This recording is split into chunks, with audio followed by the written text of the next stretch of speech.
digamos, si lo dejaban hacia al descubierto, se iba a utilizar.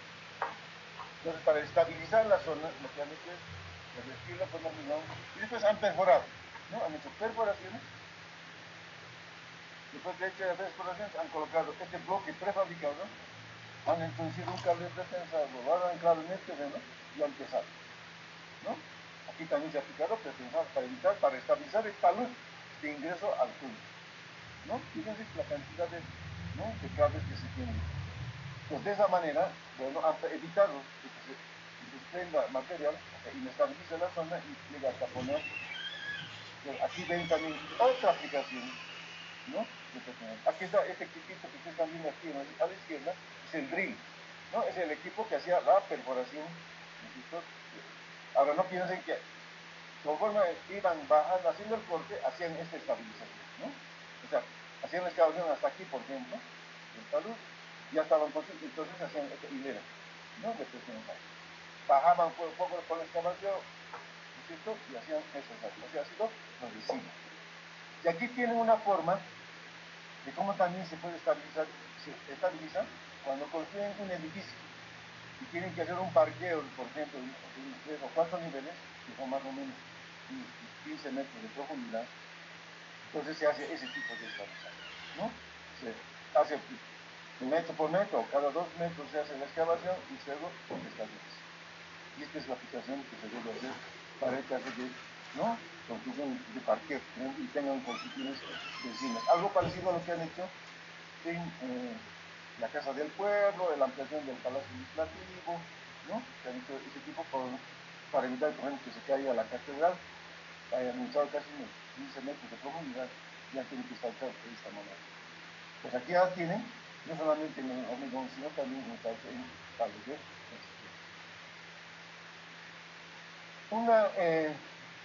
una aplicación también bien pensado en el que habla participado fue el refuerzo de un puente en Chuquisaca.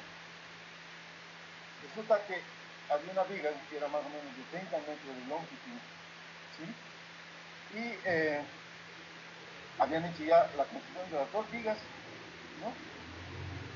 Entonces, les contaré la historia más o menos completa. Resulta que en la zona de Supachuy, que es una zona deprimida de Chuquisaca, la Corporación de Desarrollo, lo que fue la Corporación de Desarrollo de Chuquisaca, visita una cosa de 6 puentes, ¿no?, para poder construir una carretera que tiene una zona que es muy deprimida, ¿no? La gente es muy pobre. Entonces deciden hacer esa carretera, esos puentes. Y lo que querían era que esos puentes sean construidos por empresas chuquisaqueñas. ¿Por qué? Porque decían, si visitamos a nivel nacional, los que van a ganar la construcción de estos puentes van a ser empresas de Cochabamba, de Santa Cruz o de La Paz. Entonces nosotros nunca vamos a adquirir experiencia en la construcción de puentes, ¿no?, con Chuquisaqueños. Entonces deciden esta licitación hacerla a nivel interno. El problema que tenían, bueno, ¿cómo vamos a hacer el pesado? Entonces dicen ellos, vamos a contratar una empresa, ya sea, ahora sí, de La Paz, Cochabamba, Santa Cruz, para que nos realicen el pesado. Pues la idea era que todos construyan al mismo tiempo, terminen más o menos al mismo tiempo, y llamar a una empresa para que haga el pesado en forma consecutiva, ¿no? Para ahorrar algo de tiempo y costos de transporte. Muy bien. Entonces, como todas las empresas no tenían mucha experiencia en esto, pues una empresa sobre todo se adelanta en la construcción, ¿no? Espera un mes, 2 meses. Bueno, aquí había una obra falsa, por debajo aquí había una obra falsa con puntales de madera, ¿no? Hicieron un pequeño relleno, ¿no? Un pequeño relleno con unos tubitos para que pase el agua para unas crecidas eventuales, ¿no? Eran unos 3 tubos de un sistema de alcantarilla, ¿no es cierto? Y después un relleno con sus puntales. Bien. Pasa un mes, 2 meses, 3 meses y más empresas no terminan. No. Entonces en eso viene una riada, se lo lleva parte de la obra falsa, en un 60% más o menos, ¿no?, de los puntales, y esta viga se deforma 70 centímetros, ¿no? 70 centímetros. Bien. Entonces, ¿ahora qué se hace? Pues ahí ya se pone a una empresa que saca empresas lo más rápido posible. Se mueven hasta La Paz, hasta Cochabamba, y un colega, creo que estaba aquí en La Paz, decide, bueno, lo contratan para que salga a empezar. Y era día domingo. Bueno, él llega día sábado al puente y el día domingo ya empezar. Entonces decide empezar. Le avisan a la supervisión.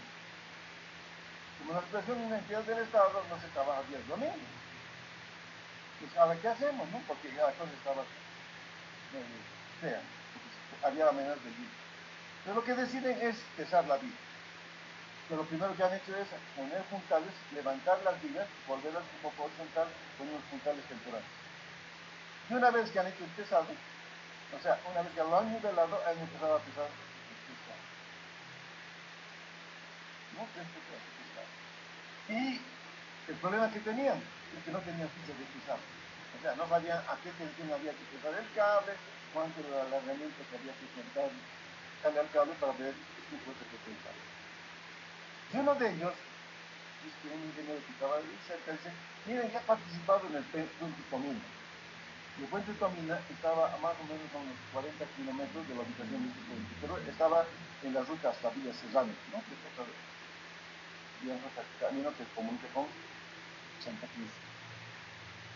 Entonces dice, miren, yo he visto y tengo esta ficha de pesar, ¿no?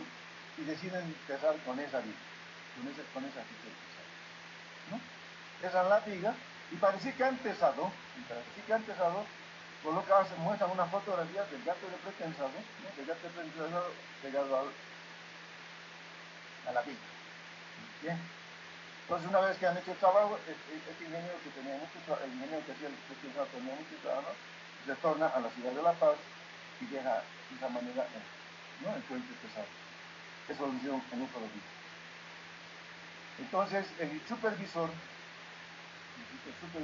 dice, bueno, la viga estaba horizontal, se estaba sosteniendo, las fisuras que tenía, porque tenían las grietas, en realidad tenían unos 2-3 milímetros de espesor, tenían bien repartiditas en todo la losa. Pues, ¿qué había pasado? Que la armadura pasiva que se coloca en la viga, la armadura constructiva, es la que había soportado esas tensiones, ¿no?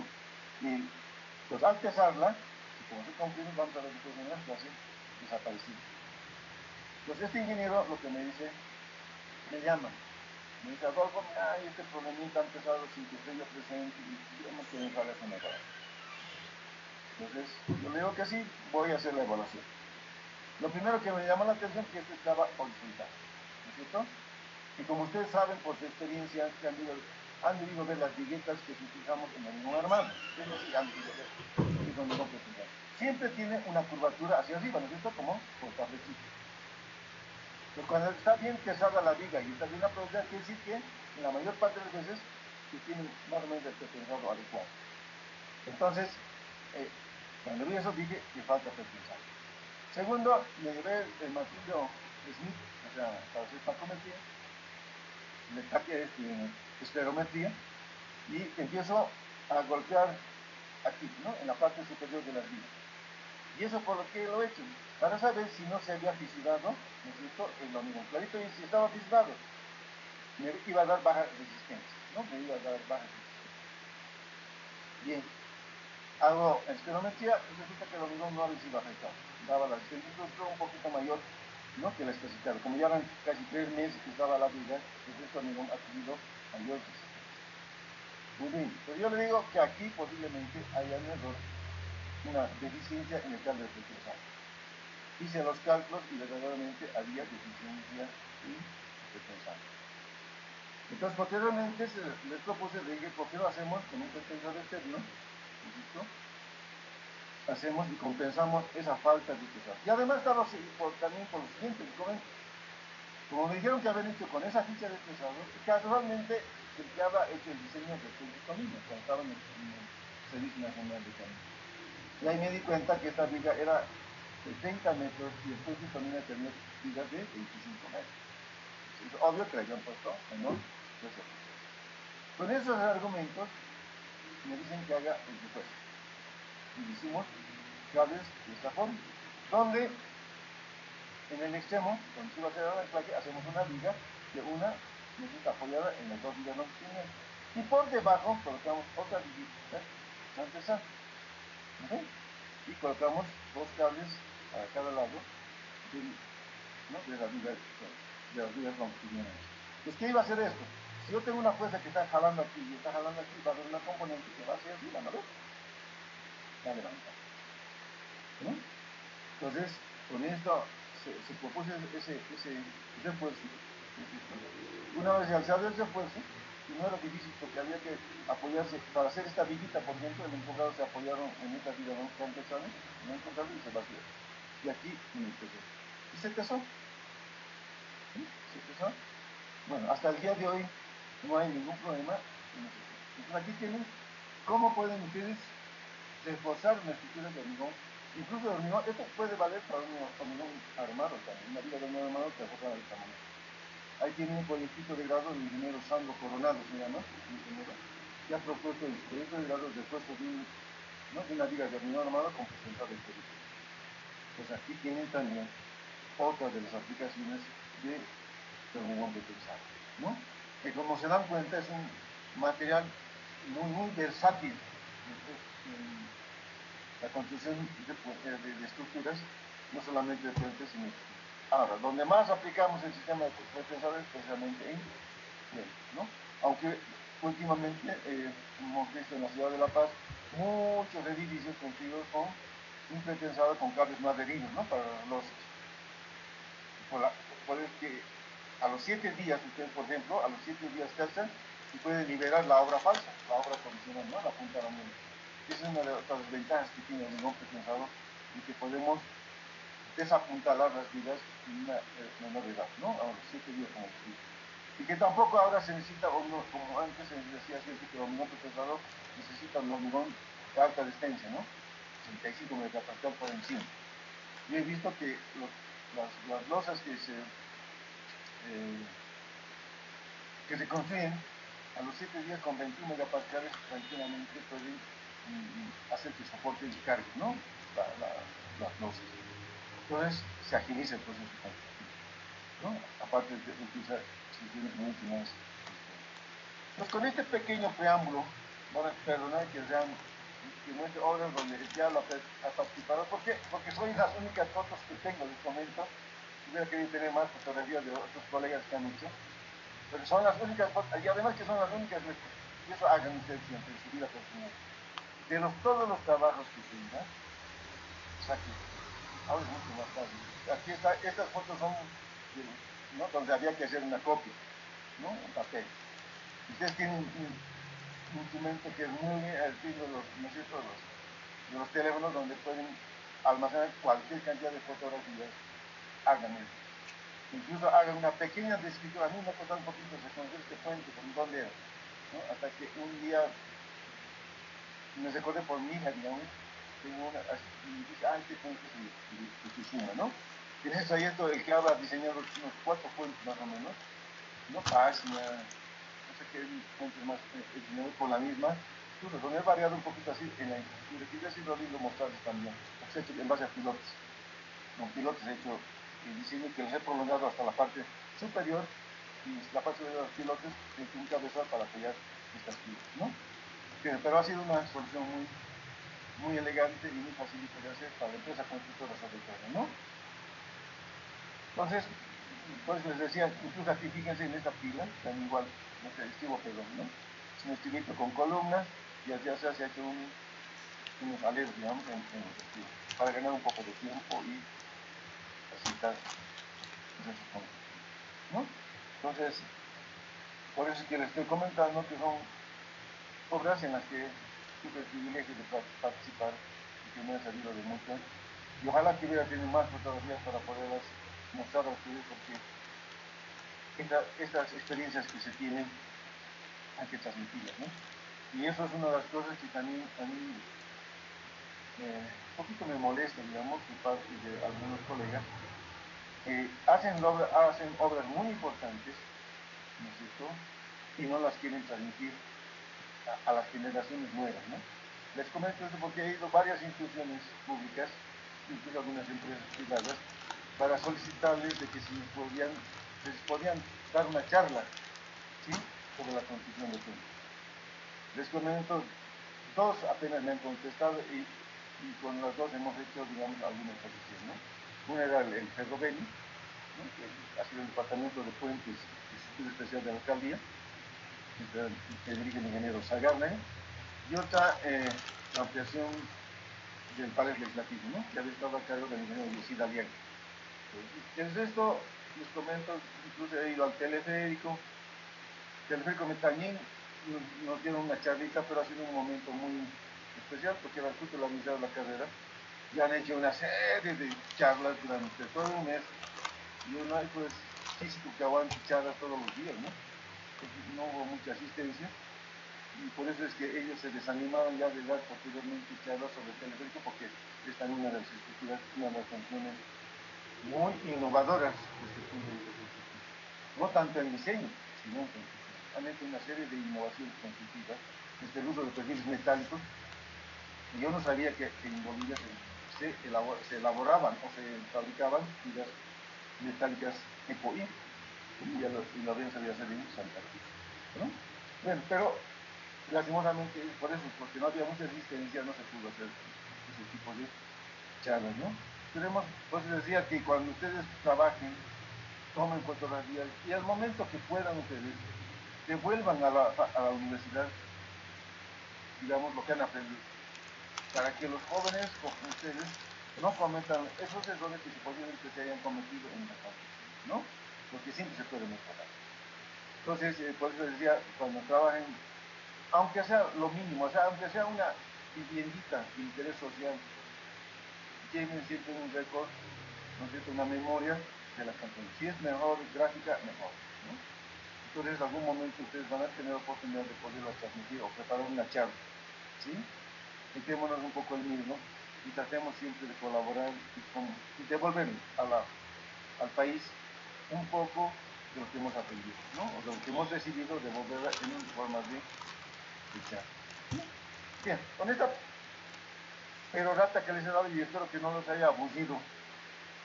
Me parece que yo sí era el vanidoso, ¿no?, que quiere que vean lo que ha hecho. Vamos a entrar a uno de los materiales más nobles que tenemos dentro de la construcción, ¿no?, dentro de la construcción en general, y es particular el puente, que es uno de los materiales que más utilizamos en la materialización de puente. Han debido ver cualquier cantidad, ¿no?, de estructuras. Y al final también vamos a ver algunas de las clases que ojalá me dé tiempito, porque les comento que el día es fin de semana. Una de mis hijas me invitó a ir a la ciudad de Oruro. Y cambié un poco de punto de vista de la ciudad de Oruro, hay cosas muy interesantes para ver. Y entre esas han sido, ¿saben?, unos pasos a desnivel, que han hecho varios pasos a desnivel cerca de la terminal.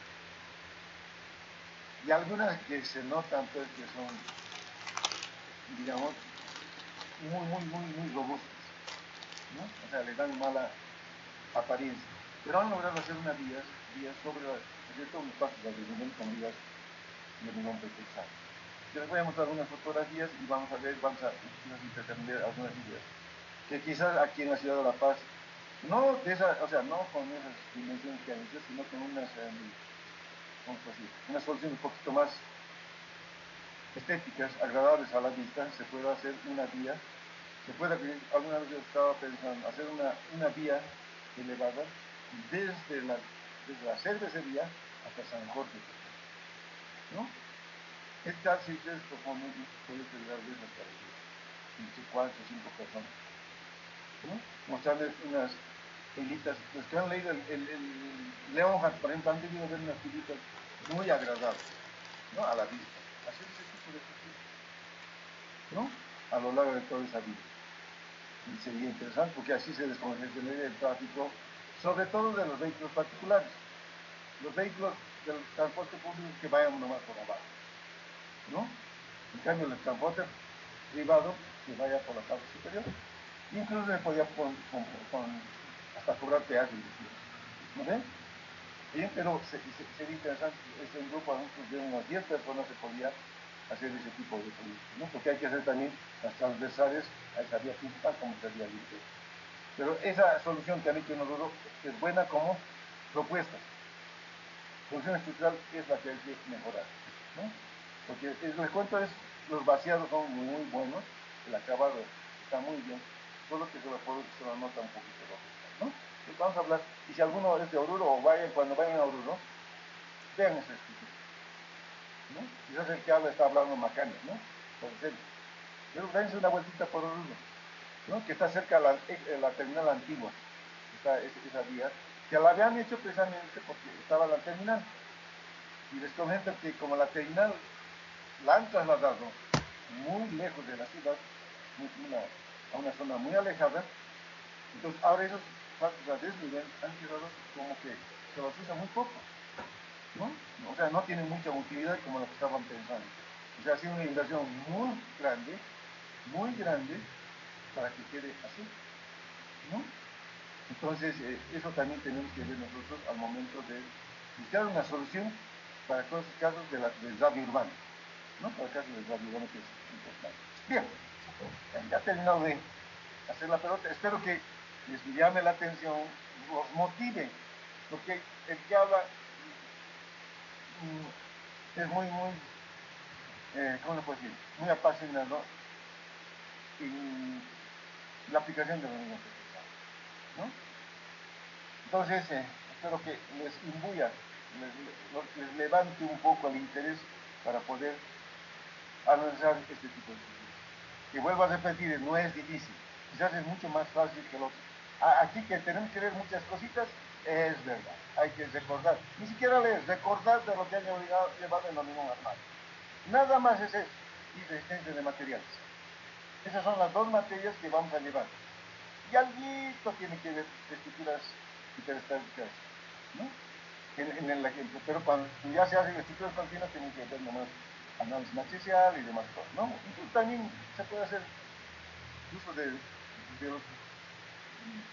las formulitas que hemos llevado en Hiper 1 y Hiper 2 para analizar, que como que uno de los problemas yo lo estoy analizando por el método de trabajo de las fuerzas y el otro por el método de cross.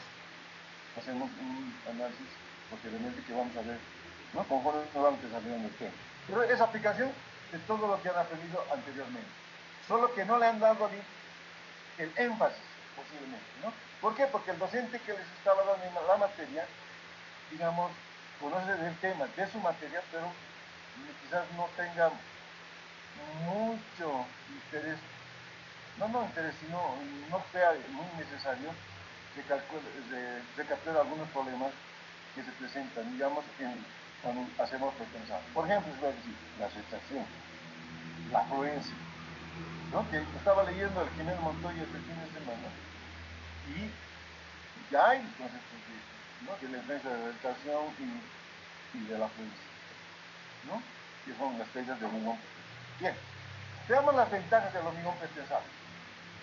El hormigón pretensado, su principal ventaja es que podemos considerar un material homogéneo e infisurado. ¿Por qué les digo? Porque cuando ustedes pesan, antes, aquí están los cables, estos huequitos son los cables que tenía esta viga, eran tres cables. Pues yo cuando aplico el pretensado, estoy comprimiendo esta parte. ¿Por qué? Porque cuando actúa el peso propio, tracciona esta fibra. Cuando coloco la losa encima, el momento va a traccionar esta fibra. Cuando pasa la carga viva, tracciona esta fibra. Entonces, si a este elemento comprimo la parte inferior, pues el resto de las cargas lo que va a hacer es aliviar la tensión, ¿no es cierto? Entonces, como está comprimida esta fibra, toda la sección está comprimida. Entonces, no está fisurada, ¿no es cierto? Y si está toda no está fisurada, puedo yo tomar toda la sección transversal en la propiedad simétrica. Lo que no ocurre en los mismos armados, vimos en el anterior capítulo. Por el peso propio nomás, aquí hay ya tensión de extracción.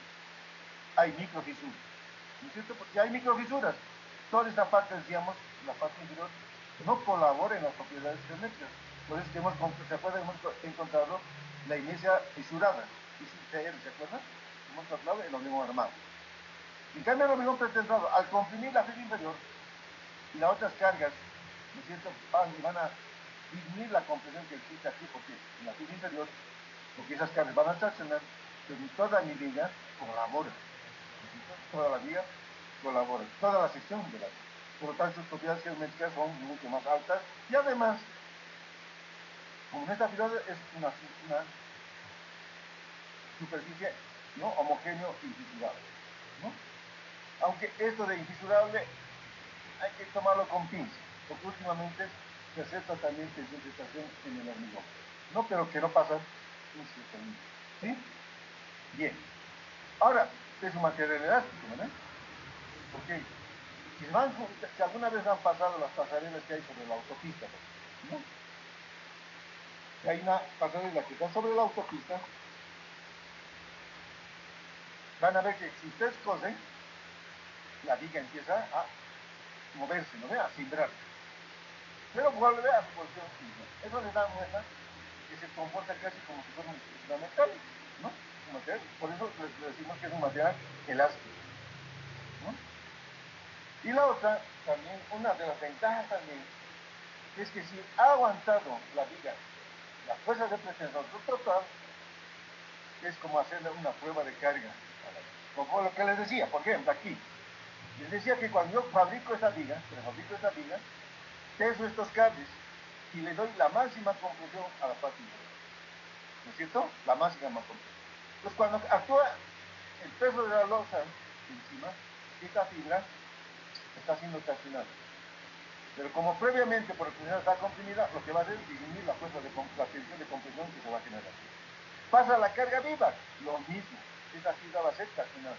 Pero como está comprimida por el pretensado, ¿no es cierto?, esa tensión de compresión va a disminuir. Entonces, si el pretensado está actuando en un elemento solito nada más, y el resto de carga lo que va a hacer es aliviar la tensión de aquí, entonces es como si estuvieran haciendo una prueba de carga. Lo que no ocurre en hormigón armado. Les decía, en hormigón armado, cuando yo coloco el peso propio de la viga nada más, ya me está fisurando la parte inferior.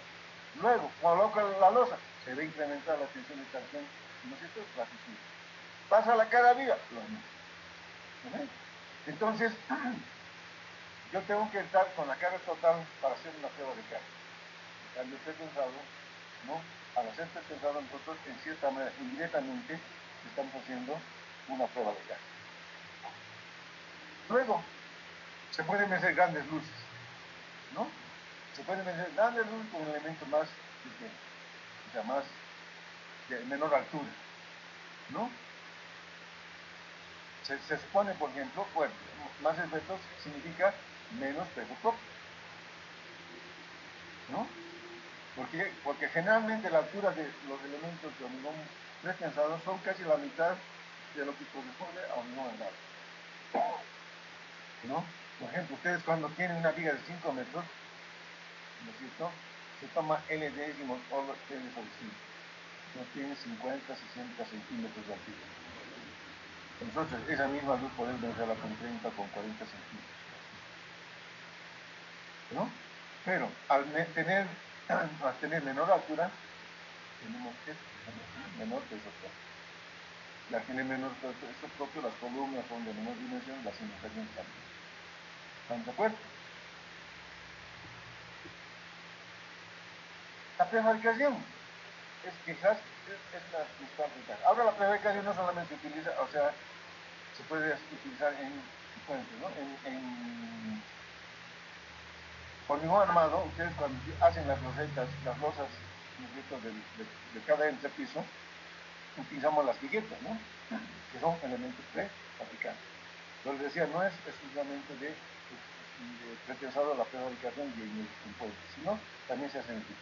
Solo que aquí la prefabricación pueden hacer desde las vigas, o en el caso que les hablaba del puente este, ¿no es cierto?, el puente Elena. Hemos hecho la prefabricación aquí de las pilas, la fundación va a ser un ciclo de las pilas, de las vigas, ¿no?, y parte de la losa, y se han usado unas losetas prefabricadas. Lo que se va a hacer en cita ha sido complementos de la losa y este parapeto, ¿no es cierto?, a lo largo del tiempo.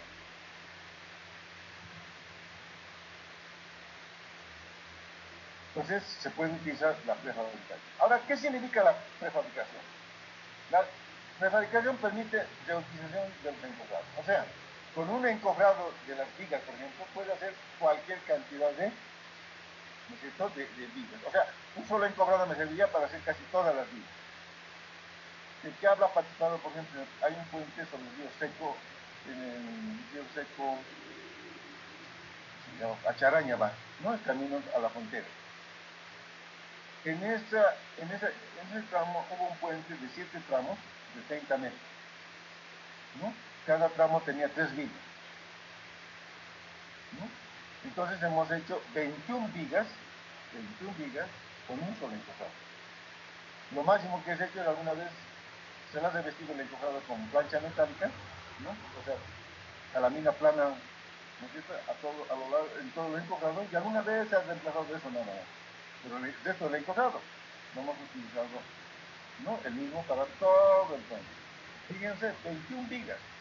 Y creo que se han hecho algunos otros dos puentes más, uno que está en Patacamaya, Tambo Quemado, se llama aquel, ¿no? Incluso creo que hasta 27 vigas hemos hecho con este sistema, ¿no?, con un solo encofrado. Luego, al hacer el prefabricado, si se dan cuenta, si nosotros hacemos un prefabricado, en este caso, por ejemplo, hemos hecho en una planta. Entonces, al ser en una planta, se lo ha armado, digamos, en el acceso. Entonces, se lo tesa, se agarra el lanzador y se lo coloca en su carro, ¿no? Entonces, de esa forma, se dan cuenta, yo no he utilizado una obra fácil. Y además, aquí hubiera sido, fíjense, imposible, ¿no? Misión imposible tener unos puntales, ¿no? De unos 15 metros de altura. Misión imposible, ¿no ven? Con el sistema de prefabricación se ha evitado la obra falsa, ¿no?, la obra tradicional. Luego también tenemos reducción del tiempo de construcción, ¿no es cierto? ¿Por qué? Porque cuando nosotros construimos en hormigón pretensado, por ejemplo, este caso, mientras estaban haciendo, aquí era un tramito nada más, mientras estaban haciendo los estribos, el puente estaba siendo construido en el acceso, que es la parte planita, ¿no? Una vez terminado la construcción de los estribos, después de 28 días de haber hecho el último hormigonado, procedemos a su lanzamiento, ¿no? Pero hemos ganado tiempo, ¿se dan cuenta? ¿Por qué? Porque esta viga ya estaba construida. ¿El lanzamiento cuánto durará? Durará, pues, qué sé yo, 3 días, 4 días, una semana pongan el lanzamiento de estas 3 vigas, porque eran 3 vigas. Que si hubiera hecho por el método tradicional, veamos el caso. Construyo este estribo y hago el apuntalamiento. Pongan el caso que puedo hacer la apuntalamiento, ¿no? En la colocación de apuntalamiento, por lo menos van a ser 2 días, no, 2 semanas, hasta 3 semanas, en este caso sería hasta 3 semanas. Luego, hago el entalonado y preparo estas vigas, ¿no ven? Preparo las vigas. Armo y vacío. ¿Cuánto va a demorar ahí? Por lo menos unas 2 semanas más, ¿no es cierto?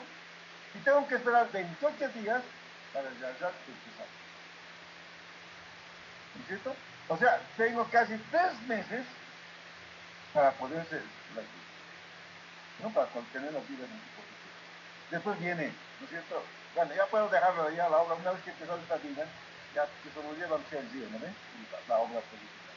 Pero eso he tardado 3 semanas, 3 meses, o hasta 4 meses probablemente, para vaciar y empezar estas vigas. Mediante el sistema prefabricado, en 2 semanas ya también colocaban mis vigas, ¿no es cierto? Entonces se reduce enormemente el tiempo de construcción. ¿Se dan cuenta? Pero el reducir el tiempo de ejecución no solamente significa reducir el tiempo de construcción, también es económico. Cuando ustedes hacían el análisis de precios unitarios, ¿no es cierto?, para cualquier obra, siempre colocamos gastos generales, ¿no es cierto?, que son los gastos de la oficina, que son papelería, comunicación de la oficina, pago de salarios del personal de la oficina. Entonces, si yo he reducido 2 meses o 3 meses el tiempo de ejecución, significa que me voy a ahorrar en salarios nada más, ese monto, el salario de la gente de apoyo en esa cantidad, en esa proporción. Pero por eso que reducir el tiempo de construcción no solamente significa eso, ¿no? No solamente reducción del tiempo. Por eso a veces, incluso también esto también sirve para que ustedes analicen un poco. Cuando nos penalizan, cuando nosotros nos retrasamos en la construcción, los que han afectado la obra, pongamos que ABC, ¿qué nos dicen? Multa. Y nos dicen un porcentaje por día de retraso. ¿No ven? Y cuando ellos se demoran, nos dicen, bueno, se les va a ampliar el plazo en el tiempo, o sea, por ejemplo, hay una penalización por falta de pago de planilla, ¿no ven? O por un cambio de orden que hay y el cambio de orden no llega a tiempo. Pues mientras está llegando ese cambio de orden, la obra está parada por lo menos dos semanas ya. Y los de la contratista nos dicen, no, le vamos a ampliar el plazo unas 2 semanas. No está así, ¿no ven? Porque en esas 2 semanas yo tengo que estar pagándole al personal su sueldo. Tengo que darle alimentación, tengo que darle campamento, hospedaje. O sea, y no es tan costo únicamente las 2 semanas, ¿no? Por eso es que pienso que hay que también, en el caso del rechazo de la contratista, debería ser un porcentaje, multa por un porcentaje del costo del rechazo. Así como nos penaliza cuando nos retrasamos como constructores, en esa misma proporción debería ser cuando se retrasa, ¿no es cierto?, el ente que está financiando la obra, no solamente pagar por ampliación de plazo, sino también un monto económico, que es causante del retraso de la obra. Creo que ahí tienen que trabajar un poco, ¿no? Algunos colegas, o si algunos de ustedes, ojalá tuvieran, ¿no es cierto?, situaciones de decisión en el gobierno, poder revisar un poco los contratos de construcción de obras, porque creo que es muy desleal eso, ¿no? Y cuando se rechaza la empresa constructora le multen un porcentaje, y cuando se rechaza el ente que financia la obra, únicamente ampliarles en los días de trabajo retrasados, ¿no? Creo que eso no es correcto, ¿no? Bueno, pero volviendo al tema de la prevención, reducimos el tiempo de la construcción. Entonces, hay otras más ventajas, ¿no?, de la prefabricación. Ahora, no todos son flores, ¿no? Todos dirían, puta, qué bueno ese hormigón pretensado, hay que estar pretensado nada más. ¿Cuál es la desventaja principal del pretensado? En mi época, era que como es un material que hay que pretensar, pues tiene que recibir tensiones muy altas a nivel fiscal. Entonces necesitamos un hormigón de mejor calidad. Generalmente en el país hemos utilizado 135 megapascales. Ya han debido ver que en tecnología del hormigón, ¿no es cierto?, el ingeniero Seguito me dice que han elevado, ¿no?, que para 35 megapascales yo tendría que utilizar una relación de agua cemento menor a 0.45 para obtener esa distancia. Pero resulta que si utilizo 0.45, mi mezcla es seca, ¿no ven? Porque cuando ustedes han hecho clasificación de hormigón, han utilizado para hormigón armado 0.55, 0.57. Entonces estoy en la obligación de utilizar un fluidificante o un plastificante, ¿no?, para poder hacerlo manipular. ¿No? ¿Por qué? Primero, porque las secciones de las vigas de hormigón pretensado son así, estrechas. Aquí, por ejemplo, la mayor parte en el espesor del arma es 18 centímetros, ¿no? Y aquí está con el entrada del hormigón. Pues para que entre por aquí el hormigón, tiene una vaina y demás cosas, que va a dificultar para que entre el hormigón aquí. Entonces, si uno utiliza una mezcla muy seca, aquí seguro que voy a tener, ¿no?, en la parte inferior. Entonces yo tengo que utilizar un fluidificante. Eso es costo, ¿no? Segundo, que tengo que utilizar mayor cantidad de cemento, ¿no? Entonces, los costos son un poco elevados y la construcción también es un poco complicada, ¿no?, para poder obtenerlos. Pero ese era, pues, en mi época, ¿no?, donde utilizaba, les decía, tamaño máximo 1 pulgada. ¿Por qué? Porque en esa época se pensaba que el que resistía la compresión en el hormigón eran las partículas gruesas, ¿no? Y eso hemos visto que es mentira. hemos visto ya con el ingeniero Velarde, con el ingeniero Cerruto, que donde falla el hormigón no es el agregado, no falla el agregado. Lo que falla es la interfaz. ¿No es cierto? La interfaz es lo que falla. Entonces, lo que hay que hacer es tener superficie esférica mucho mayor, ¿no? Por eso es que no utilizamos ya 1 pulgada como tamaño máximo, que estamos usando 3/4. Yo les digo, ¿qué tal si ustedes utilizan media? Tienen mayor superficie específica, ¿no ven? Entonces, utilizando media, ya se puede lograr quizás, sin utilizar hasta 30 megapascales, ¿no? Entonces, cuando ya les da una mezcla muy seca, entonces ahí sí utilizar. Entonces, es uno de los primeros problemas que se tiene, ¿no? Pero se puede llegar. Ahora ya no es como en mi época donde era difícil llegar a 35 megapascales. Ahora es mucho más fácil, ¿no? Y como hay varias empresas que ofrecen productos, unos aditivos para el hormigón, entonces hay una competencia. Yo he visto que hay en el Perú también hay aparte de los de Zika que conocemos en el país, en el Perú había habido otros tipos de aditivos que se puede conseguir a precios mucho más bajos. ¿Están de acuerdo? Luego, para poder compactar, yo tengo superficies tan pequeñitas, tengo que utilizar un equipito de mejor, ¿no es cierto?, de mejor característica. Por ejemplo, que sea de alta frecuencia el vibrador, ¿no es cierto?, de 10.000 revoluciones por minuto para arriba. ¿Por qué? Porque necesito tiene que ser de diámetro pequeño, 1 pulgada el botellón. El que utilizamos para el anal puede ser de 2 pulgadas, y esa vibra bien, ¿no? Pero aquí yo tengo superficies muy pequeñas. Entonces, como hemos dejado una punta, digamos, un recubrimiento de 3 centímetros, pues si yo utilizo una vibradora de 25 milímetros, va a entrar tranquilamente entre el encofrado y el estribo, va a entrar, pues, y puede llegarse a compactar en la parte superior. Si he utilizado fluidificante, entonces es obvio que al entrar la vibradora hasta este punto, entonces va a abarcar la vibración en todo el ancho de la, ¿no es cierto?, de la cámara. E incluso eso hay que tener cuidado también. Eso no sé si les han enseñado cómo se controla el efecto de la vibradora. Nosotros, y eso aprendí también estando en el Chapar, ¿no?, cuando vino Andrade Gutiérrez. Y en Andrade Gutiérrez, esto también vale la pena decir lo siguiente. Andrade Gutiérrez es una empresa muy grande, pero que no hace todo de forma directa. Por ejemplo, para realizar el armado, contrata una empresa que sabe hacer doblado, armado de tierra. Para hacer el encofrado, contrata una empresa que sabe de construcción de encofrado y de vaciado. Y esta persona que hace el vaciado, cuando está colocando para hacer vaciado de la losa, por ejemplo, lo que hacía era lo siguiente. Hagan de cuenta que aquí estaría, en esta parte superficial, digamos, el encofrado. Entonces, vacían la mezcla, que se forma así, ¿no ven? Que se forma una montañita. Entonces lo que hacen es, ellos agarran un asadón. El asadón es una pala que tiene a 90 grados, doblada la parte delantera de la pala. Y con ese asadón lo esparcen, lo distribuyen, ¿no?, en una parte horizontal. Bien. Una vez que han hecho eso, colocan barritas de fierro, ¿no es cierto?, primero del centro a 30 centímetros.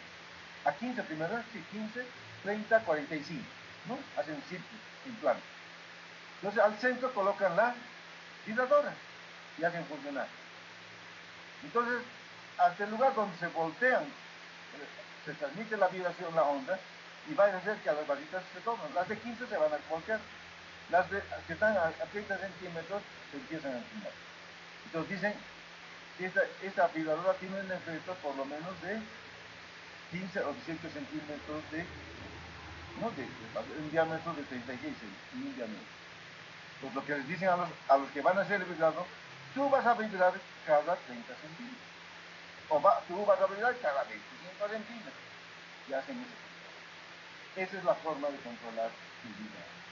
Entonces, si tengo un efecto, fíjense, si yo aquí tengo un ancho de 60 centímetros y mi vibradora afecta a unos 30 centímetros, basta entonces meter la vibradora por un lado y se va a comportar casi todo, ¿no?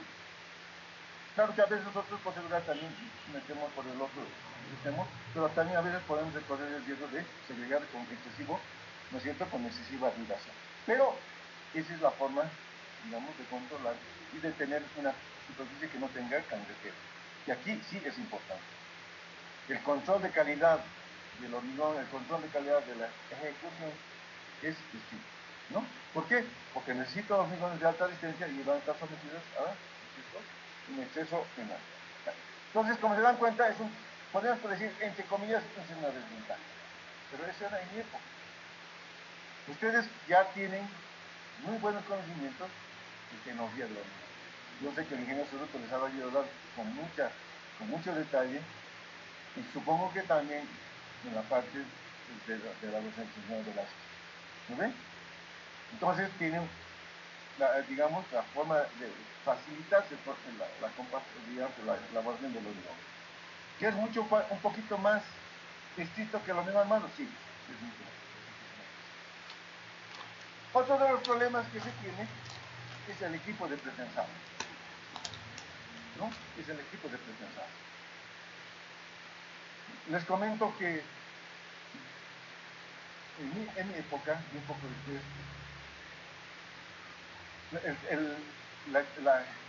el tesado de las vigas lo hacíamos los bolivianos, ¿no? Cualquier empresa se compraba un equipo de tesado, de inyección, y podía tesar, ¿no? Hasta que llegó un peruano y nos echó por la borda, o sea, nos desprestigió a nosotros, los ingenieros bolivianos, y nos quitaron la patente, o sea, la autorización para pasear. ¿Por qué? Porque cuando estamos en el departamento de casi la mayor parte de los niños que han hecho pretensado han pasado por el departamento. Entonces, dentro de eso, ¿saben? Vamos a hablar posteriormente. Aquí está un esquemita, ¿no? De un prefabricado. Entonces, en este extremo se coloca un anclaje, ¿no? En este extremo. Y por aquí se pisa. Muy bien. Resulta que un ingeniero muy bueno, que falleció lastimosamente, mi hermano Edgar Barroso, veía que uno de los elementos del pretensado, que era la corona, donde se anclaba, ¿no? Yo que era fácil fabricarlo en el país. Porque él decía, bueno, aquí el material lo podemos comprar, ¿no ven? Podemos comprarlo y tiene unos huequitos, ¿no? Que son troncocones. Entonces se contrata un buen,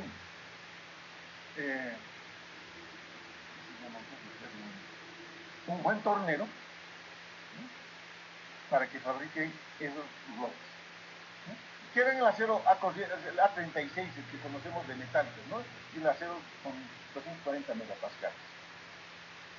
Bien, fabrica esos elementos, lo único que compra son las cuñitas, ¿no es cierto?, para hacer el anclaje. Que vamos a hablar posteriormente.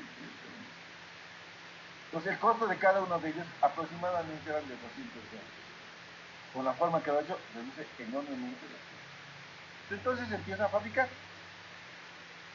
Entonces, esta noticia llega a oídos de un peruano que vendía material de pretensado, que era representante de una empresa, ¿no? Aparte de Crecimiento, hay varias empresas, ¿no? BCL, Leonhard, Morandi, con un sistema de pretensado a nivel mundial.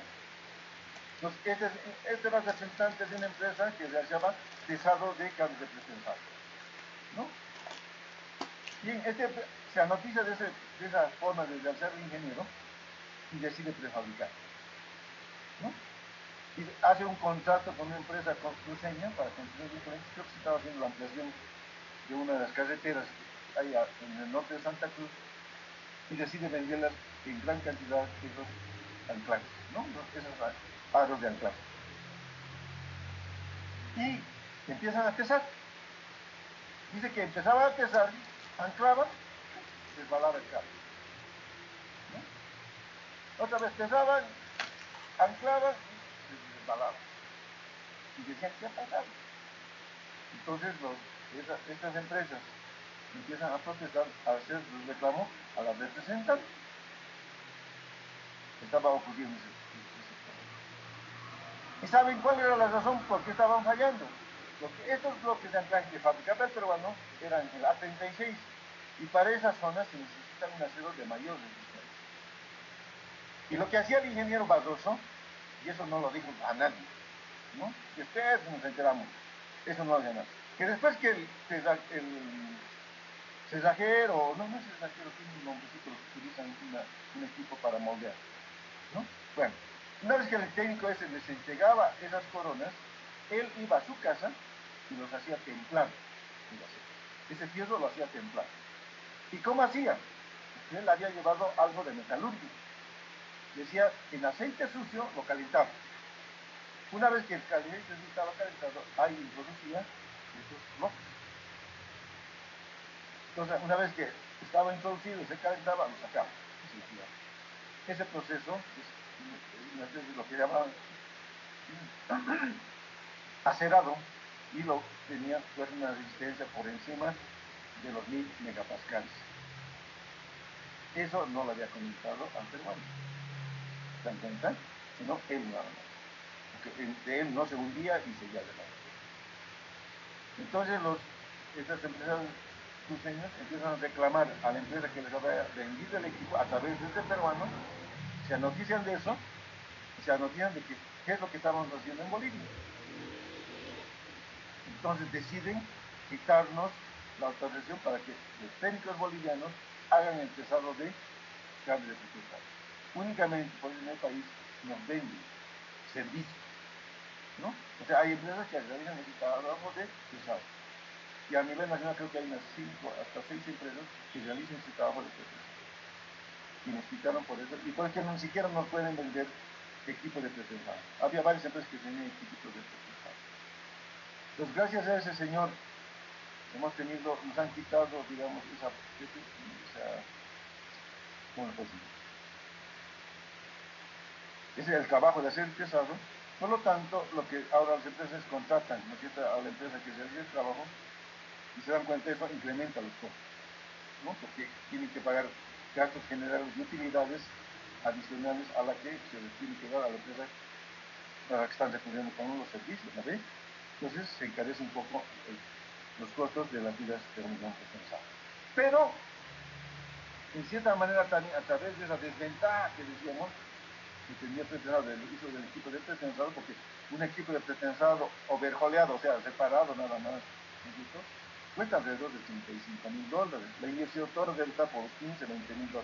O sea, ustedes necesitarían una cosa de $55,000 para poder comprarse ese equipo, en esa época, ¿no?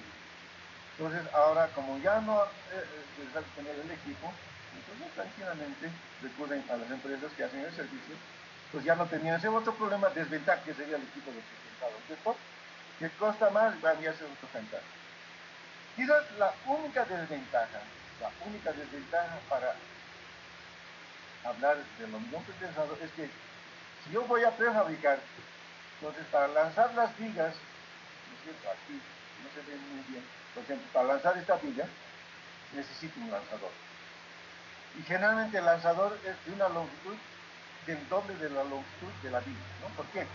Porque el lanzador viene aquí, ¿no es cierto? Entonces lo arman y la avanza, ¿no? El lanzador. Un tramo se apoya en estos dos y del otro tramo se levanta la viga, ¿no? Se levanta la viga y se hace que se deslice, ¿no? Se desliza y lo así. Una viga. Luego, retrocede el equipo lanzador de vigas o nuevamente. Se puede desplazar, se desplaza esta viga a su posición final y nuevamente se alza la otra viga, ¿no es cierto?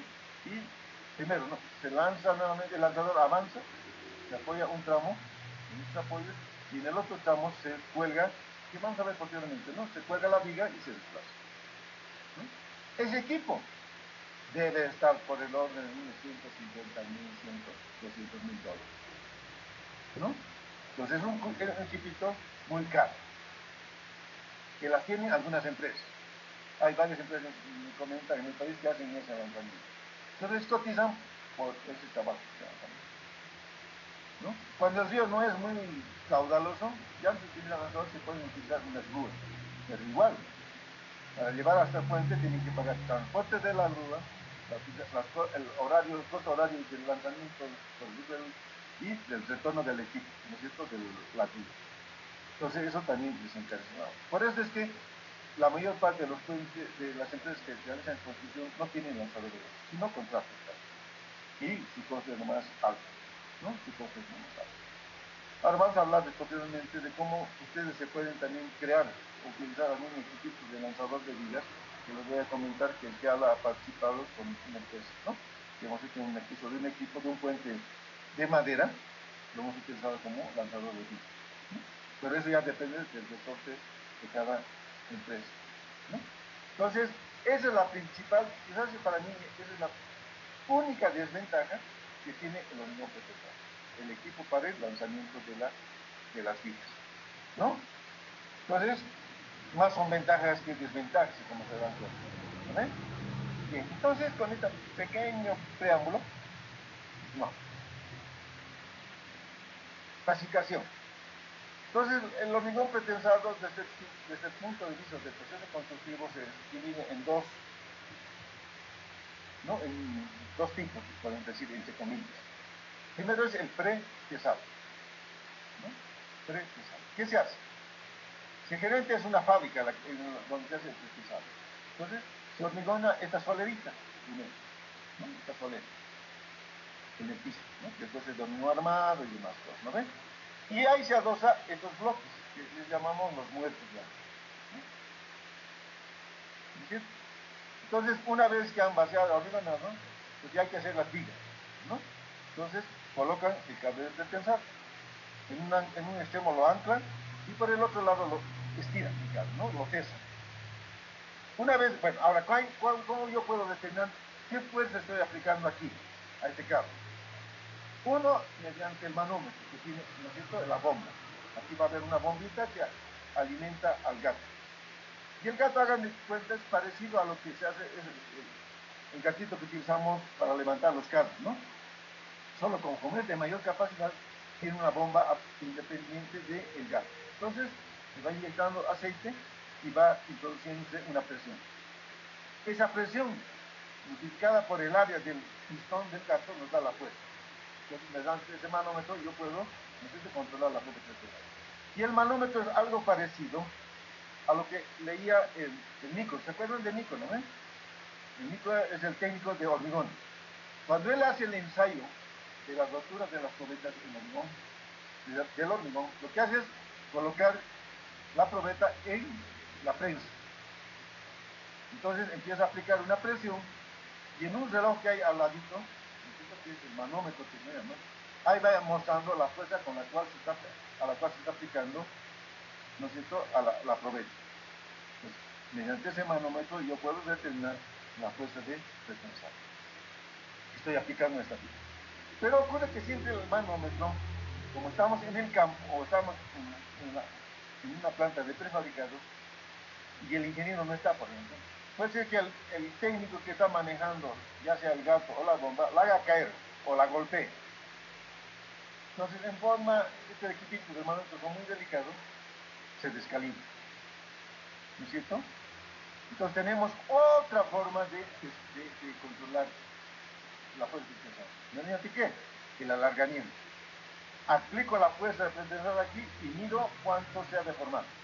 O sea, cuánto se ha tirado el cable. Entonces, ¿se acuerdan ustedes que cuando hacíamos el ensayo del acero, el ingeniero de Chazú les había mostrar que se dibuja, ¿no es cierto? ¿Cómo se llama? Unos ejes, ¿no? Los verticales y horizontales, y se grafican. Deformación y tensión. Se hace una gráfica, ¿no? Tensión, deformación. Entonces en la parte inferior se miden las deformaciones y en la parte vertical se miden las tensiones. Entonces vamos teniendo un diagrama primero lineal, después plástico y se asigna la tensión. Entonces yo tengo la deformación en la curvita y voy y determino la tensión. Multiplico por el área del cable, tengo la fuerza. Es otra forma de poder determinar también la fuerza que estamos aplicando. Lo hacemos mediante la tensión en el manómetro o mediante el alargamiento del cable. Entonces hacemos esos dos controles y de esa manera yo sé qué fuerza le estoy aplicando a ese cable, ¿no? Y se hace dependiendo, si tengo 1, 2, 3 cables, pues vamos sumando y la fuerza del tensado la tenemos en cada uno. Muy bien, una vez que hemos tesado este cable, lo anclamos, ¿no? Lo anclamos. Entonces armamos, este espacio debe fuerza de 100 metros más o menos. Pues si yo necesito viguetas, por ejemplo, de 5 metros, 6 metros, entonces aquí van a entrar varias viguetas, ¿no ven? Entonces armo, puedo colocar la armadura, ¿no es cierto? Coloco el encofrado y hormigón, ¿no? Hormigón y textiles. Entonces espero, si hago un curado a vapor, espero 24 horas, ¿no ven? Con el curado a vapor. Si no, lo que hago es esperar unos 3 días, digamos, ¿no? Subiéndolo bien. Entonces, al cabo de 3 días, luego, nosotros a veces lo que sí hacemos es escupir, ¿no? Estos elementos, de tal manera que con el calor de hidratación no se endurezca más rápido, no se pierda la humedad además, ¿no es cierto? Cubriéndolo, se puede hacer un buen curado también, ¿no? Bien, entonces una vez que ha alcanzado las resistencias mínimas especificadas de acuerdo al código, lo que antes se hacía, es lo que estamos usando aquí, cortar, ¿no? Cortamos aquí. Entonces el cable es como una liga, ¿no? Que va a querer retornar a su posición inicial. Pero como está adherido al hormigón, el hormigón va a impedir que se recupere su longitud. Entonces transmite una fuerza de pretensado, ¿no? Entonces esta liga ya está aplicada con la fuerza de pretensado, ¿no? Por adherencia que se transmite. Pero se ha demostrado que este sistema de cortar antiguamente que se hacía, ¿no? Ocurría como al cortar aquí, esto retorna violentamente. Es como la liga, ¿no? Cuando ustedes estiran una liga y la sueltan, ¿no es cierto? Retorna violentamente. Entonces lo que hace es el cable, en esta primera fase del extremo hasta una cierta longitud, se rompe la adherencia, ¿no? Por el golpe que hay, ¿no? Del cortado del filo. Entonces eso provoca que se pierda el pretensado, porque en esa zona va a perderse el pretensado, ¿no? A veces va uno más a longitudes más importantes. Entonces, por eso que ahora, últimamente lo que se hace es lo siguiente. Una vez que han pesado, han vaciado este elemento, nuevamente se coloca ¿no es cierto?, el gato de pretensado. Con el pistón salido, ¿no? Con el sobresaliente. Entonces se lo coloca aquí. Una vez se aplica una fuerza de pretensado, se descuña, se quita esta cuñita. Entonces se puede, empieza a bajar lentamente la fuerza, ¿no? Lentamente la fuerza, perdón, sí, la tensión en el cable hasta que se hace cero. Entonces la transmisión de la fuerza ya es más lenta, no es tan violento, ¿no? Entonces ya o sea, la influencia de la pérdida de pretensado, entonces resulta así, ¿no? Entonces eso es lo que se hace últimamente, ya no se corta, ¿no es cierto?, aquí, ¿no? Sino que se hace de forma gradual. Entonces, de esa forma se transmite la fuerza de pretensado. Entonces se está aplicando la fuerza de pretensado después de hormigonada la pieza. ¿Se dan cuenta? Entonces se llama pretensado. La otra, que es el potesado, que es lo que más utilizamos en el país, ¿no? En puentes sobre todo. Muy bien. ¿Qué consiste? Lo mismo, yo puedo hacer una solerita. Hago una solera por aquí abajo. Luego sobre esa solera coloco lo engraso. ¿No es cierto? ¿Para qué el engraso? Para evitar que el hormigón de la solera se adhiera con el hormigón de lo que voy a vaciar, del elemento que voy a vaciar. Por eso se pone esa grasa. Pero ocurre que si yo coloco esa grasa, al colocar la armadura la voy a contaminar, ¿no ven? Pues lo que hacemos es, encima de esa capa de grasa, coloco un nylon, ¿no? Puede ser un nylon gruesito. Entonces de esa forma voy a evitar de que se ensucie o se engrase la armadura. Entonces, sobre esa lámina de nylon coloco la armadura, los estribos, ¿no ven? Los estribos, la armadura de piel, la armadura longitudinal, porque se puede también colocar armadura longitudinal de acero que utilizamos en hormigón armado, que se llama armadura pasiva, se llama, necesito la armadura de piel, todo esto. Entonces, luego que he colocado esa armadura, trazo, coloco una vaina y le doy la forma que deseo darle. Aquí puede ser una parábola en segundo lugar. Entonces mido del eje, mido la distancia, la ordenada. O sea, hago una tablita de coordenada de cada, ¿no ven? Y puedo determinar esta posición. Entonces, yo tengo que sujetar esa vaina. ¿Contra qué sujeto? Coloco unas varitas en cada ordenada, ¿no es cierto?, transversal, y la amarro a los estribos, ¿no?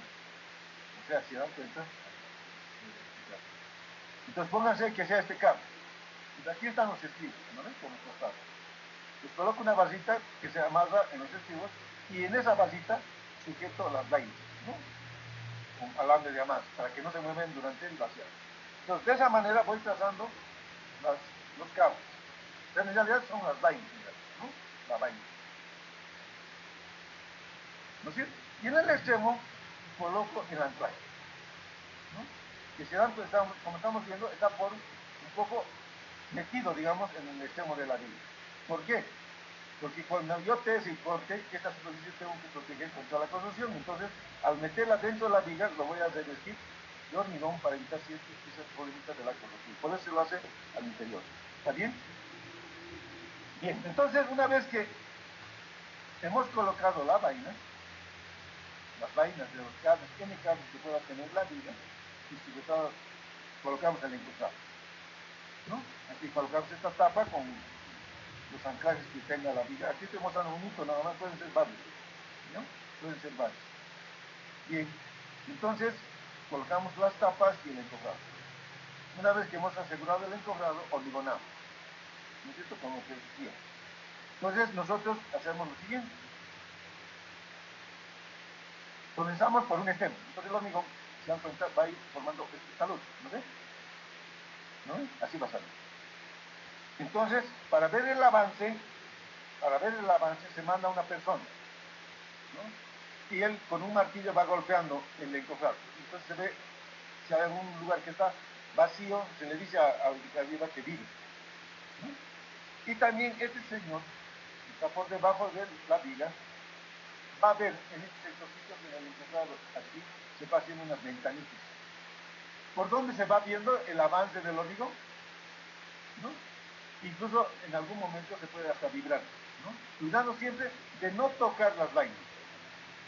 Es decir, o sea, quiere decir que en este caso yo no tengo que meter la vibradora por el medio. A eso me refiero. ¿No? Porque si no la voy a perforar. Y si la perforo estoy servido. ¿No ven? Entonces lo que se hace es por los costados. Pues nunca va a chocar, ¿por qué? Porque va a estar el estribo, la armadura de piel del estribo entre el tablero. Pues no va a tocar nunca la banda. Y va a llegar al fondo y se va a ver la mesa. Una vez que ha avanzado la mesa y se la ve que hasta cerca al hueco, se tapa. Esas ventanitas que dejamos, ¿no? Que ese personal está controlando. Entonces, por debajo, parece que es complicado, quizás como una desventaja, por eso consigo que es un poquito más complicado. Pero hay que hacer necesariamente ese control, evitar que haya cangrejeros. ¿Se dan cuenta? Y se tiene esta situación. Y se termina de hormonar hacia atrás. Es obvio decirles que aquí, en la zona de los anclajes, lo que yo tengo que hacer es vibrar muy concienzudamente, ¿no? Muy meticuloso, tiene que ser cuidado para poder copiar, o sea, evitar que haya cangrejeras entre la placa de apoyo y la vaina, ¿no? No tiene que haber, porque aquí voy a aplicar la fuerza pretensional. Si se dan cuenta, aquí es una fuerza puntual. Esto se distribuye pues, a una distancia de 100, como una tensión uniforme, ¿no? Aquí va a haber una fuerza muy concentrada. Entonces, por eso que no puede haber cangrejeras aquí. Y se tesa mínimamente, o sea, para tesar una viga, tiene que tener por lo menos mínimo 21 megapascales para tesar, no una viga de profusar. Antes que no olvide. Bien, una vez que hemos hecho el vaciado de la viga, verificamos si han entrado lechada en la vaina, ¿no? ¿Y qué hago entonces? Por un extremo, meto un cable, que puede ser el mismo cable que utilizamos los torones de tensado, y le coloco en la parte anterior una tela. Nosotros utilizamos wiping, ¿no? Que es un manojo de hilo que se forma, de más o menos de menor diámetro que la vaina. Entonces, amarramos muy bien en ese cable y introducimos. Pues vamos a ver que poco a poco va avanzando. Y cuando encuentren una obstrucción, tiene que realizar. Entonces saquen el cable y inmediatamente meten agua a presión, ¿no? Metiendo agua a presión, esa lechada como está fresca todavía va a salir por el otro extremo, ¿no? Al salir por el otro extremo al principio va a salir el agua turbia, ¿no es cierto? Y poco a poco va a ir clareando, ¿no ven? Cuando ya entre el agua muy clara por este lado, suspenden el trabajo del lavado. Luego meten aire a compresión y evacúan todo el agua que está en la vaina. Incluso algunas veces, algunos colegas lo que hacen es colocar una manguerita transversal aquí, ¿no? Que salga por el lateral. Entonces, cuando ese trabajo de inyección, taponen esa tarita, lavan y después abren esa vainita, ese tubito, y por ahí sale el agua, que es también otra medida, ¿no? Entonces, una vez que han limpiado completamente y han secado la vaina, taponan este huequito que existe en este espejo. Y luego, inmediatamente, valdría la pena que hagan lo siguiente, que es lo que hacemos en la zona de cubrir con una carpa toda la vida, ¿no? Si cubren con toda la parca, una carpa en toda la vida, van a formar aquí un microclima, ¿no ven? Un microclima. Entonces, si están en la zona del altiplano, el calor de hidratación, ¿no es cierto?, que se va a generar aquí, no va a afectar, va a evitar que la helada pueda atacarle a la vida. Entonces, de esa forma, protegen la vida. Y además, hacen de que cure, digamos, no le pesque la helada. Otras, lo que hacen es cubrir la parte superior, ¿no?, con payasas. Si estamos en el altiplano, si estamos en invierno, aquí se colocan unas payasas que son los colchones de paja nada más, se cubre y de esa manera también se evita que la helada le afecte, ¿no? Pero para cualquier situación pienso que una solución es lo de cubrir con una lona, o sea, carpas que hay de los cañones, es una buena medida, ¿no? Ya sea en el oriente o ya sea en el altiplano, porque hace que el curador sea mucho más rápido, ¿no es cierto?, y pueda desenterrar violentamente. Muy bien. Entonces, a las 24 horas, dependiendo del lugar donde están haciendo, ahora ahí sí hay que tener cuidado, porque antes a las 24 horas nosotros desenterrábamos, encontrábamos elementos tipo 1. Ahora tengan cuidado. Si están en la zona del altiplano, esperen por lo menos unos 3 días para que se enterren. Si están en el oriente, a las 24 horas. Incluso, pero hay igual, unas 36 horas de día, que es lo recomendable para hacer. ¿Por qué? Les voy a comentar también una experiencia que hemos tenido nosotros. Resulta que habíamos vaciado la viga y habíamos usado los cementos con adición. Estaban recién empezándose a usar en el país. Y habíamos contratado a un encofrador, que siempre había hecho nuestras vigas, había hecho para varias empresas vigas de hormigón pretensado. Yo lo conocía, el que habla lo conocía. Entonces, terminamos de vaciar la viga a eso de las 3 de la tarde, ¿no?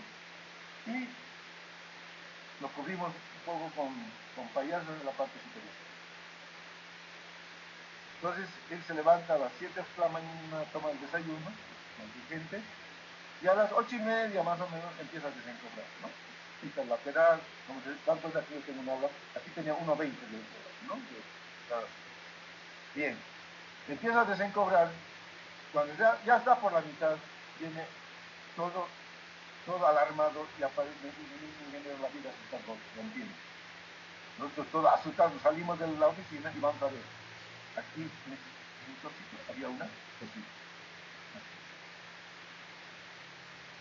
Y como había leído algo, bueno, en el curso de la maestría de construcción que hubo en el Instituto de Desarrollo de Materiales, era dictado por los cubanos, nos decían que el cemento con adición fragua muy lentamente. Esas eran nuestras primeras experiencias, ¿no es cierto? Y segundo, era pues que esta viga estábamos construyéndola más o menos no en las faldas, pero un poco cerca al puente, al Illampo. Como se dan cuenta, por ese cañadón seguramente en la noche bajaba aire frío. Que, bueno, les diré, no era invierno, ¿no? Incluso nosotros en la mañana nos levantábamos, nos lavábamos en el río a eso de las, así, ¿no? Nos lavábamos, no nos bañábamos, sino nos lavábamos nada más, y no sentíamos mucho frío. Pero ¿qué sería pues que esa noche seguramente entró una helada en las canas, que el hormigón que estaba vaciado no había endurecido mucho, ¿no?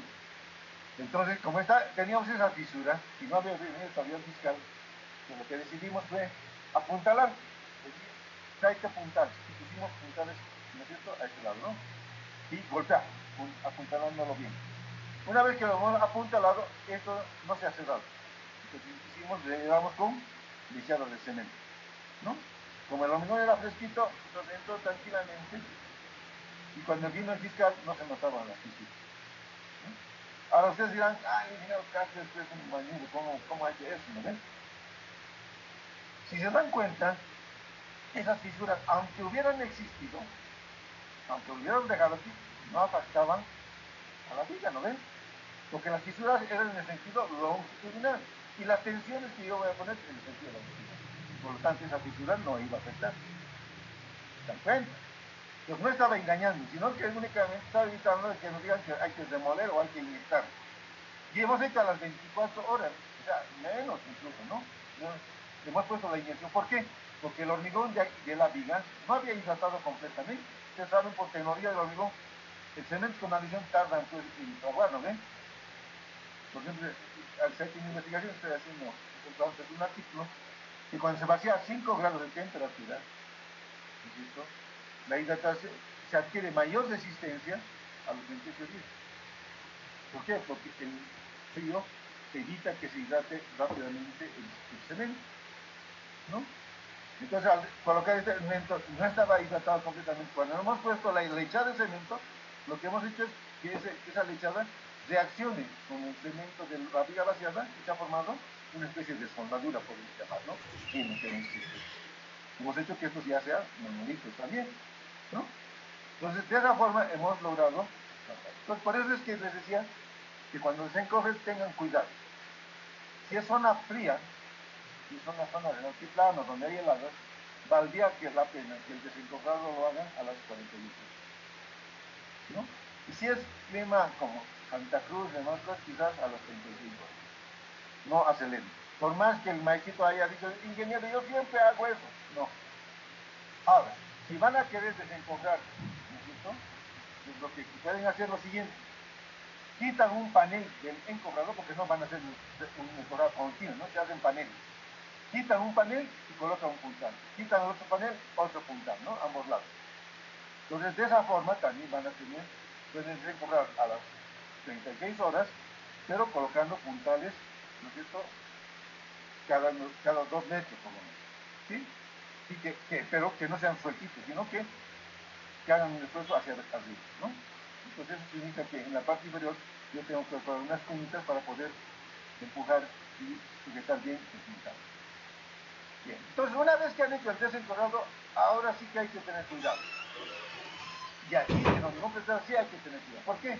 Porque utilizamos altas cantidades de cemento, por encima de los 550 kilos por metro cúbico. ¿No es cierto? Segundo. Y eso significa que tengo que tener agua, necesidad de agua para poder hacer hidratar ese cemento. Y mucho más ahora que utilizamos cementos con adición. No sé si les ha dicho el ingeniero Seguto o el ingeniero Velázquez que los hormigones ahora hay que curarlos durante 10 días. Cuando utilizamos cementos con adición de pusolano. Lo mínimo hay que humedecer 10 días. Y aquí tenemos un problema, porque antes nosotros utilizábamos unas bolsas de yute, ¿no? Donde se traía el arroz, del interior se traía arroz, trigo y demás cosas. Entonces había esos potencios, llamábamos nosotros, ¿no? Entonces hacíamos una tela con ese potencio y lo cubríamos la viga. Y luego echábamos agua, ¿no? Lo humedecíamos. Entonces ahí adentro estaba húmedo. Entonces estaba dando un curado. Se secaba el yute, nuevamente regaba. ¿No? Y eso ocurría cada 3 horas, 4 horas, ocurría eso, que había que nuevamente humedecer. Entonces era una buena solución. Ahora, lastimosamente, ya no hay ese tipo de envases, ¿no ven? Ahora todas son de plástico. Entonces ahora no nos queda otra. Y el agua no significa únicamente echar por aquí arriba, ¿no? El agua tiene que estar por toda la superficie. Entonces, tiene que tener una persona que permanentemente esté humedeciendo esa superficie. Y aquí también viene una experiencia que tuve asesorando un puente por la zona de la Zunda. Resulta que, para que vean lo importante que es el curado, resulta que una empresa había pesado una viga y había roto las probetas, creo que a los 28 días. de acuerdo a los planos, él tenía necesidad de 35 megapascales. Rompen la probeta, tenía 29 y 30 más o menos de tensión. Entonces, el encargado de la obra me llama y dice, mira, tengo este problema de obra. ¿Qué puedo hacer? Y yo le digo, vamos a ver. Y viajamos. Llegamos al puente. Primero, de lo que veo dentro es de que el agregado, digamos, aparentemente estaba limpio, ¿no? Aparentemente. Y después llamo al constructor, igual le muestra, me muestra dónde estaba apilado la arena, y por fuera estaba muy limpio. Y le digo, ¿has lavado? Sí, ingeniero, he lavado. He agarrado el chorro de la arena y he puesto agua por encima. Le digo, esa no es la forma. A ver, escarbamos, y por debajo estaba pues maceración. No en exceso, todavía maceración. Y yo le digo, hay que hacer de la siguiente manera. Eso les han de explicar el ingeniero Cerruto y el ingeniero Velázquez, cómo se lava el almidón, ¿no? Una vez que les doy esa explicación, nos vamos a ver cómo has curado. Y él dice, ingeniero, hemos echado agua por aquí arriba y ya, no allá, ya. Y le pregunto al ingeniero, y había puesto, que ¿saben cuánto? 600 kilos de cemento por metro cúbico, ¿no? Era una barbaridad. Y había tenido 29 megapascales. Entonces le digo, vas a tener durante un mes a una persona, ¿no es cierto?, regando como jardinero la viga. Toda la vida, durante un mes. Después de ese mes, haces sacar el núcleo y haces romper, ¿no? Haces que salga ese núcleo que has sacado. Y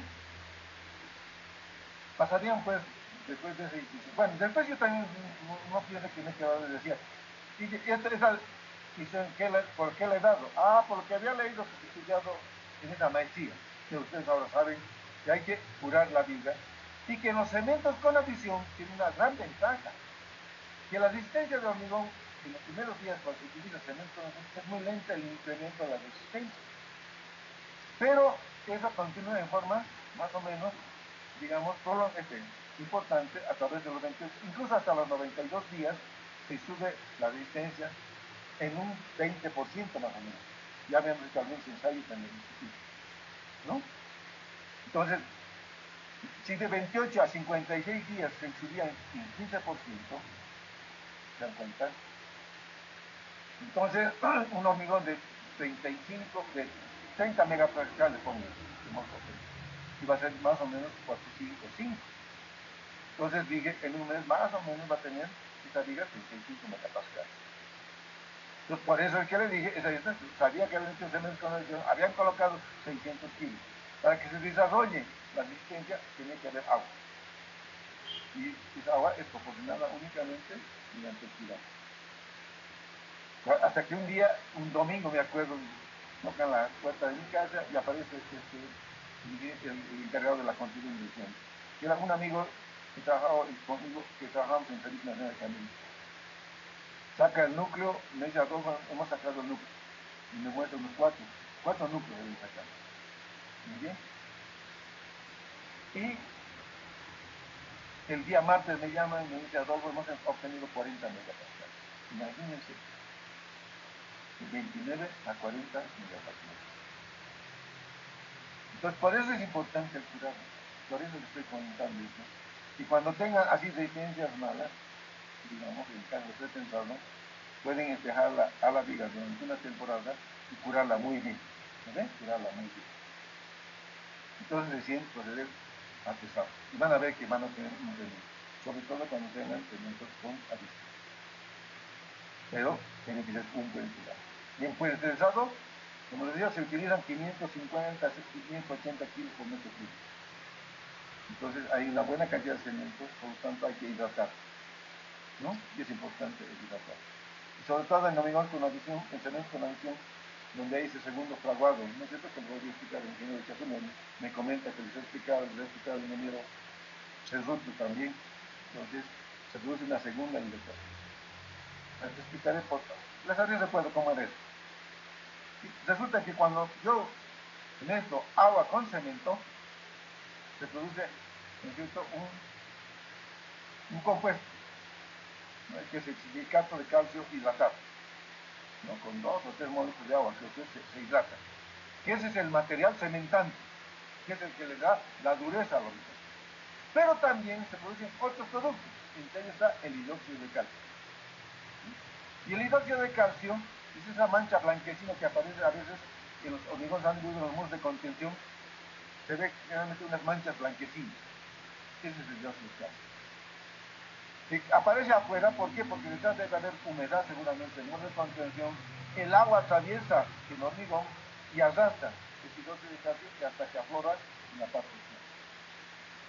Ese hidróxido de calcio rodea al acero que refuerza el hormigón armado y evita que el acero se oxide, no haya una corrosión. Bien. Cuando sale ese hidróxido de calcio del hormigón, lo que están haciendo es quitar ese hidróxido de calcio de las barras, ya el acero va a estar susceptible al ataque del agua y va a empezar a crecer. Entonces se tienen que alertar que si primero aparece la mancha blanca y después aparece una mancha rojiza, quiere decir que ese acero ya está empezando a oxidar y que hay que ya tomar medidas. Ya el efecto de la hidróxido de calcio ya les dice si hay un muro de contención que por debajo, detrás del muro de contención que está en contacto con la tierra, había que excavar e impermeabilizar, ¿no? Y la forma de impermeabilizar, vamos a llevar también estribos, pintando la cara del muro de contención con asfalto, ¿no? Y luego una lámina de nylon encima. Y después nuevamente colocar un material drenante y el relleno. Y de esa manera evitan que continúe saliendo, o sea, atravesando el agua por el muro de contención. Bueno, a lo que iba. Este hidróxido de calcio combina pues con la puzzolana.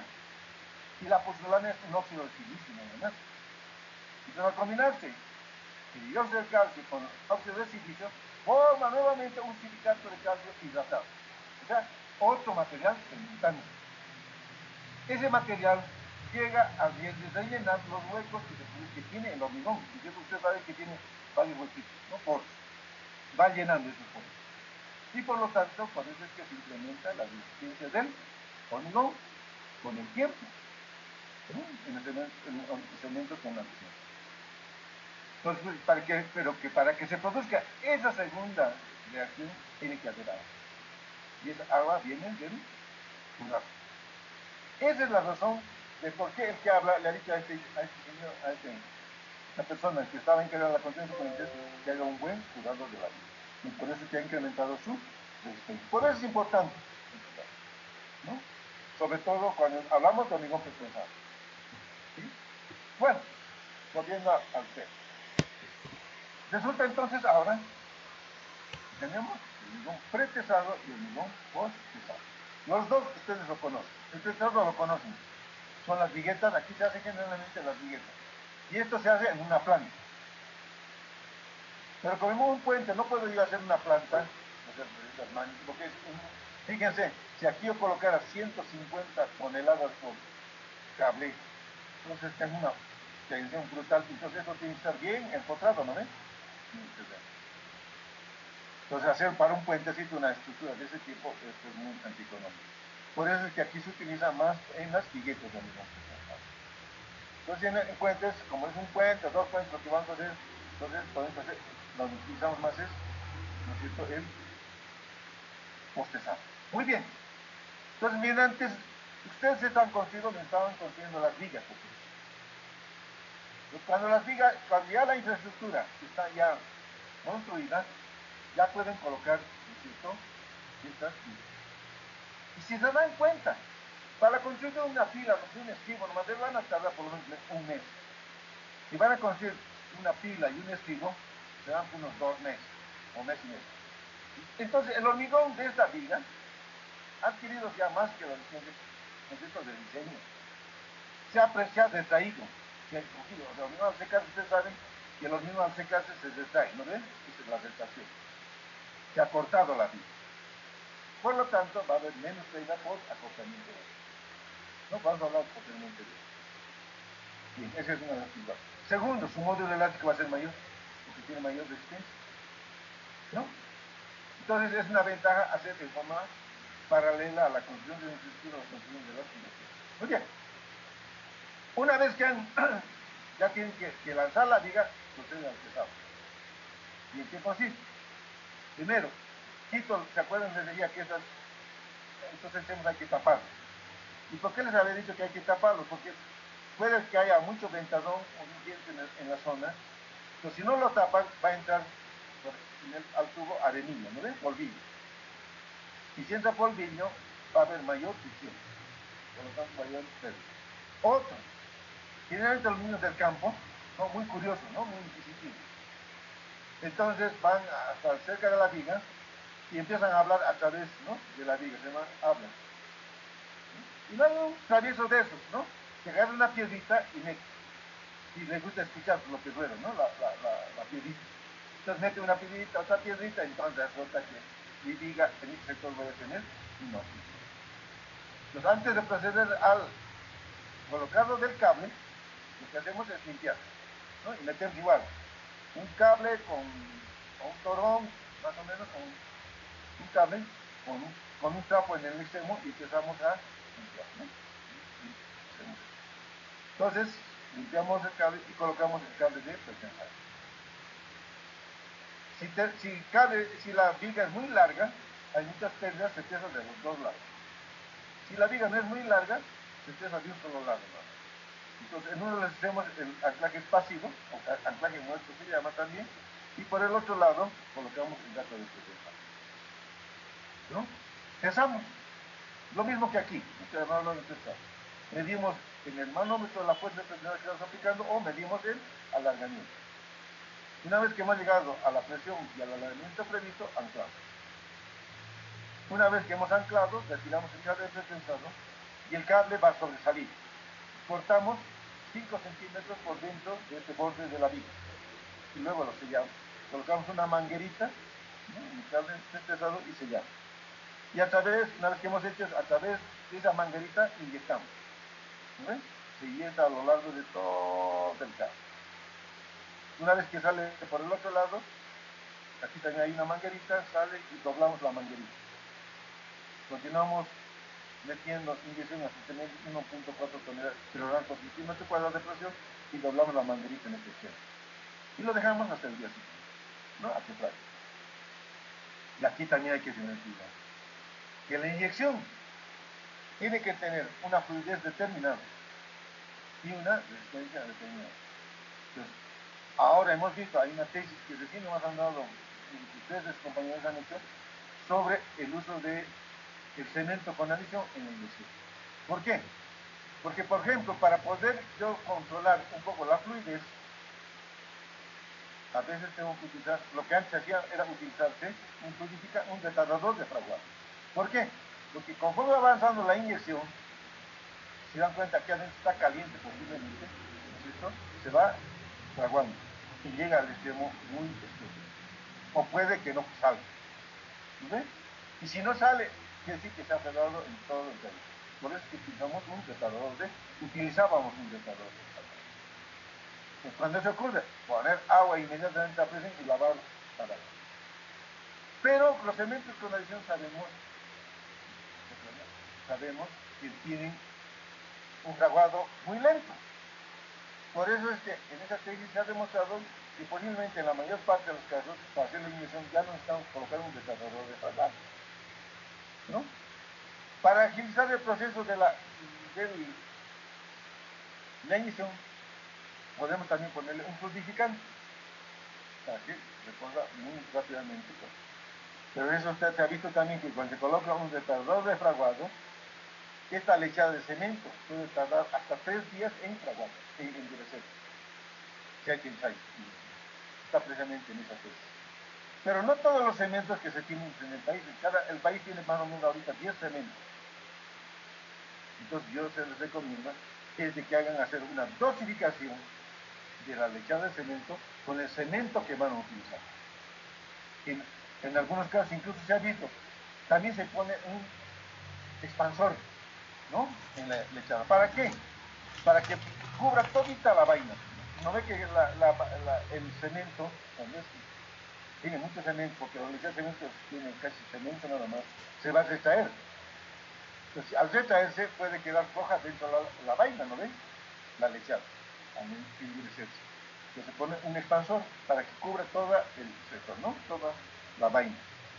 Entonces, se ha visto también que ese expansor baja la resistencia del cemento cuando se utiliza cementos con adhesión. En algunos cementos, no en todos, del país. Entonces, a raíz de esa tesis, valdría la pena que me den una lecturita aquellos que se van a dedicar a ver qué cementos más o menos, qué comportamiento tienen cada caso, ¿no? Entonces se tiene que hacer una dosificación de la lechada de cemento cuando se trata de cementos con adhesión. No aceptar a ojos cerrados lo que dice el fabricante del cable pretensado o lo que dice el fabricante del aditivo, ¿no? Nosotros hemos tocado con problemitas de ese tipo, ¿no? Que hay que por eso controlar un poco. Entonces, ahora, ¿cuál es la función de la inyección? Primero, la principal es evitar que se corroda el acero pretensado. Porque se ha demostrado también que cuando el acero es pesado, está en tensión, es más susceptible a la corrosión que cuando el acero está sin pesar. Entonces, esa es la función de la inyección, ¿no? Evitar la corrosión del acero pretensado. Pero también, a través de eso, hacemos que el acero pretensado se adhiera al hormigón de la viga. Pues al adherirse el cable a la viga, participa de las deformaciones de la viga. ¿No ven?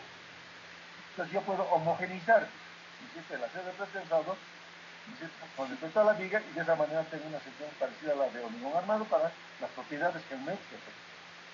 ¿Están de acuerdo? Entonces, esta es, digamos, la razón de la inyección. ¿También? Esas son las dos funciones principales. Entonces ahí tendríamos, desde el punto de vista cuantitativo, esa clasificación de la alianza. Ahora, desde el punto de vista estructural, tenemos hormigón pretensado total. ¿Qué significa? Que esta viga, a lo largo de toda su vida, o sea, etapa de servicio, si ustedes quieren, tiene que tener únicamente tensiones de compresión. Como máximo cero. O sea, tensión de estación, en otras palabras, cero. No puede aceptar tensiones de estación. Ese es el hormigón pretensado total. El otro, hormigón parcialmente pretensado. En este caso, sí se aceptan tensiones de extracción, que están limitadas por el reglamento. Pero, en algunos casos, será necesario colocar una armadura pasiva, o sea, una armadura que la utilizamos en hormigón armado, para poder absorber esas tracciones, ¿no? Pero se aceptan tracciones que son absorbidas por una armadura pasiva o por el mismo cable de pretensado, ¿no? Entonces, ahí tenemos parcialmente pretensado. Luego tenemos otras vigas, otras estructuras de hormigón pretensado con cables adheridos, que son los dos casos que hemos hablado, ¿no es cierto? En el caso, por ejemplo, del post-pesado, a través de lineación hemos hecho adherir, ¿no es cierto?, el cable a la viga. Y en el caso de pretensado ya está adherido, ¿no ven? Transmite la fuerza del pretensado a través de la adherencia entre el hormigón y la viga. Entonces, ahí teníamos el caso de cables adheridos. Cables no adheridos, ¿no?, que ustedes lo conocen. Usted también vino a hablar los ejercicios que están haciendo de pretensado en edificios. Y esos cables no están adheridos a la estructura. ¿Por qué? Porque tienen, para empezar, le han colocado al cable un revestimiento con grasa, ¿no? Con grasa. Y la idea, ¿saben cuál es poner eso? Que como vamos a hablar posteriormente, va a haber las pérdidas de la fuerza, las pérdidas de la fuerza de pretensado. Entonces, al cabo de un año, 2 años, puedan nuevamente cerrar estos cables, ¿no es cierto?, para volver a colocar la fuerza de pretensado de inicio. Esa es la forma, digamos, es la razón de utilizar cables no adheridos, ¿no? Y en el caso de edificios, por la facilidad que significa colocar los mismos, ¿no? Porque adquiere la forma que ustedes quieran ese tipo de cables, pero no está adherido al cable, ¿no? Entonces, su deformación no va a ser la misma que el de la viga. Luego, con cables interiores, todo lo que hemos visto hasta ahí son cables interiores, ya sean adheridos, no adheridos, pesados son cables interiores. Y con cables exteriores, lo que hemos visto, ¿no es cierto? Los cables exteriores son cuando Puede ser el punto del refuerzo, como de hecho en este caso, ¿no? O puede ser también que no sea un refuerzo que no tenga ese acero pretensado, sino que sea todo externo. Eso hay. En Alemania hay una pasarela, creo que unos 25 metros, con cables no adheridos, externos. Son externos los cables. Y están ahora, y sigue el servicio. No sé de puentes carreteros, pero sí de. Perdón, Venezuela. ¿No? Cables externos. Sí. Entonces, estas serían líneas generales respecto a lo mismo. Veamos ahora en el diseño. Se hacen los dos tipos de diseños que conocemos, en estado de límite de servicio y en estado de límite puro. ¿Sí? Vamos a hacer en estado límite de servicio, en etapa de servicio. ¿Sí? Bien, háganme cuenta que aquí yo tengo una viga simplemente apoyada. Aquí está el centro de gravedad de la sección. Y les doy una trayectoria cualquiera. ¿Sí? Vamos a tomar una sección cualquiera. Vamos a suponer que esta fuerza pretensada sea constante a lo largo del cabo. ¿Sí? Asumimos que hay una fuerza pretensada, ¿no?, constante, lo que en la realidad no se produce. Bien, tomamos una sección a una distancia X. ¿Muy bien? Entonces, en este sector, en esta sección que estoy aquí colocando, mi cable tiene esta posición, ¿no? En un ángulo. Este es el P. Entonces, se teniendo, descomponiéndola en una vertical que sería P seno de alfa y esta horizontal P coseno de alfa. Entonces, aquí ya vean otra ventaja del pretensado. El pretensado me produce una fuerza de corte hacia arriba, porque las cargas me van a producir hacia abajo, ¿no ves? Y va a tratar de reducir la fuerza de corte. Ya está aquí la primera ventaja. Como está bueno, luego está horizontal. Y este ángulo, que generalmente es muy pequeñito, es muy pequeño, bueno, cercano al cero, como saben, el coseno de cero es 1. Entonces pueden asumir que aproximadamente la horizontal es igual a pi. Vuelvo a decir porque el ángulo es muy pequeño. Entonces tengo P horizontal. Si yo esta fuerza la traslado al baricentro de la sección, ¿entiendes? Aquí estoy tomando un diferencial de X. Aquí tengo la excentricidad. Como es pequeñito, va a suponer que la excentricidad es la misma. Entonces yo voy a trasladar la fuerza P, que es P coseno de alfa, igual a P, lo trasladamos al centro de gravedad, le tengo compresión centro. Pero también tengo un momento de P por E. ¿Sí? Entonces, esta fuerza P lo que está haciendo es comprimir, ¿no?, a la sección. Este momento está comprimiendo la fibra inferior y está traccionando la fibra superior. Entonces, vamos a ver, como generalmente las tensiones que se presentan son más de compresión, entonces lo que es bueno, la mayor parte de los textos dicen, ¿no?, que las tensiones de compresión son positivas y las tensiones de tracción son negativas. Lo contrario es lo que había observado, ¿no?, hasta el momento en este estudio, ¿no? ¿Por qué? Porque más se presenta compresión. Bien, asumiendo esto y aplicando resistencias de material, ¿qué tendríamos? Tendríamos que la tensión en la fibra inferior de la viga, debido al pretensado nada más, va a ser igual a P sobre A, ¿no? P sobre A. Luego tengo, este momento está comprimiendo, bueno, positivo primo de P sobre A, ¿no?, que está comprimiendo. Este momento está comprimiendo la fibra, sería más, ¿no?, al momento sobre el módulo resistente inferior. La superior sería P sobre A, compresión.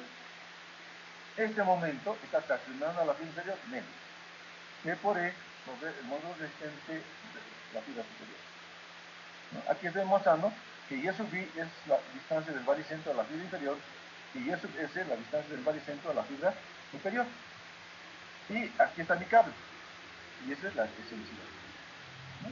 Y esta es la sección, el eje neutro, o el eje centro de gravedad de la sección. El centro de gravedad de la sección. Muy bien. Ahora también sabemos que, ¿no es cierto?, que el radio de giro al cuadrado es igual a I sobre A. Por lo tanto, la inercia es I por A por R al cuadrado, ¿no? El área por radical al cuadrado. Por lo tanto, sabemos también que de W sub I, el módulo de punto interior es I sobre I sub I. Reemplazamos este valor, tenemos ahí al cuadrado por I sub I. De W sub S, I sobre I sub S, A R al cuadrado sobre I sub I. Reemplazamos aquí, obtenemos X. ¿No? Entonces factorizamos P sobre A. P sobre A, 1 más E por Y sub I por radio I al cuadrado. Si nos damos cuenta, este término es adimensional, ¿no? Tendríamos que poner todas en las mismas unidades. Y aquí nos da tensión, ¿no?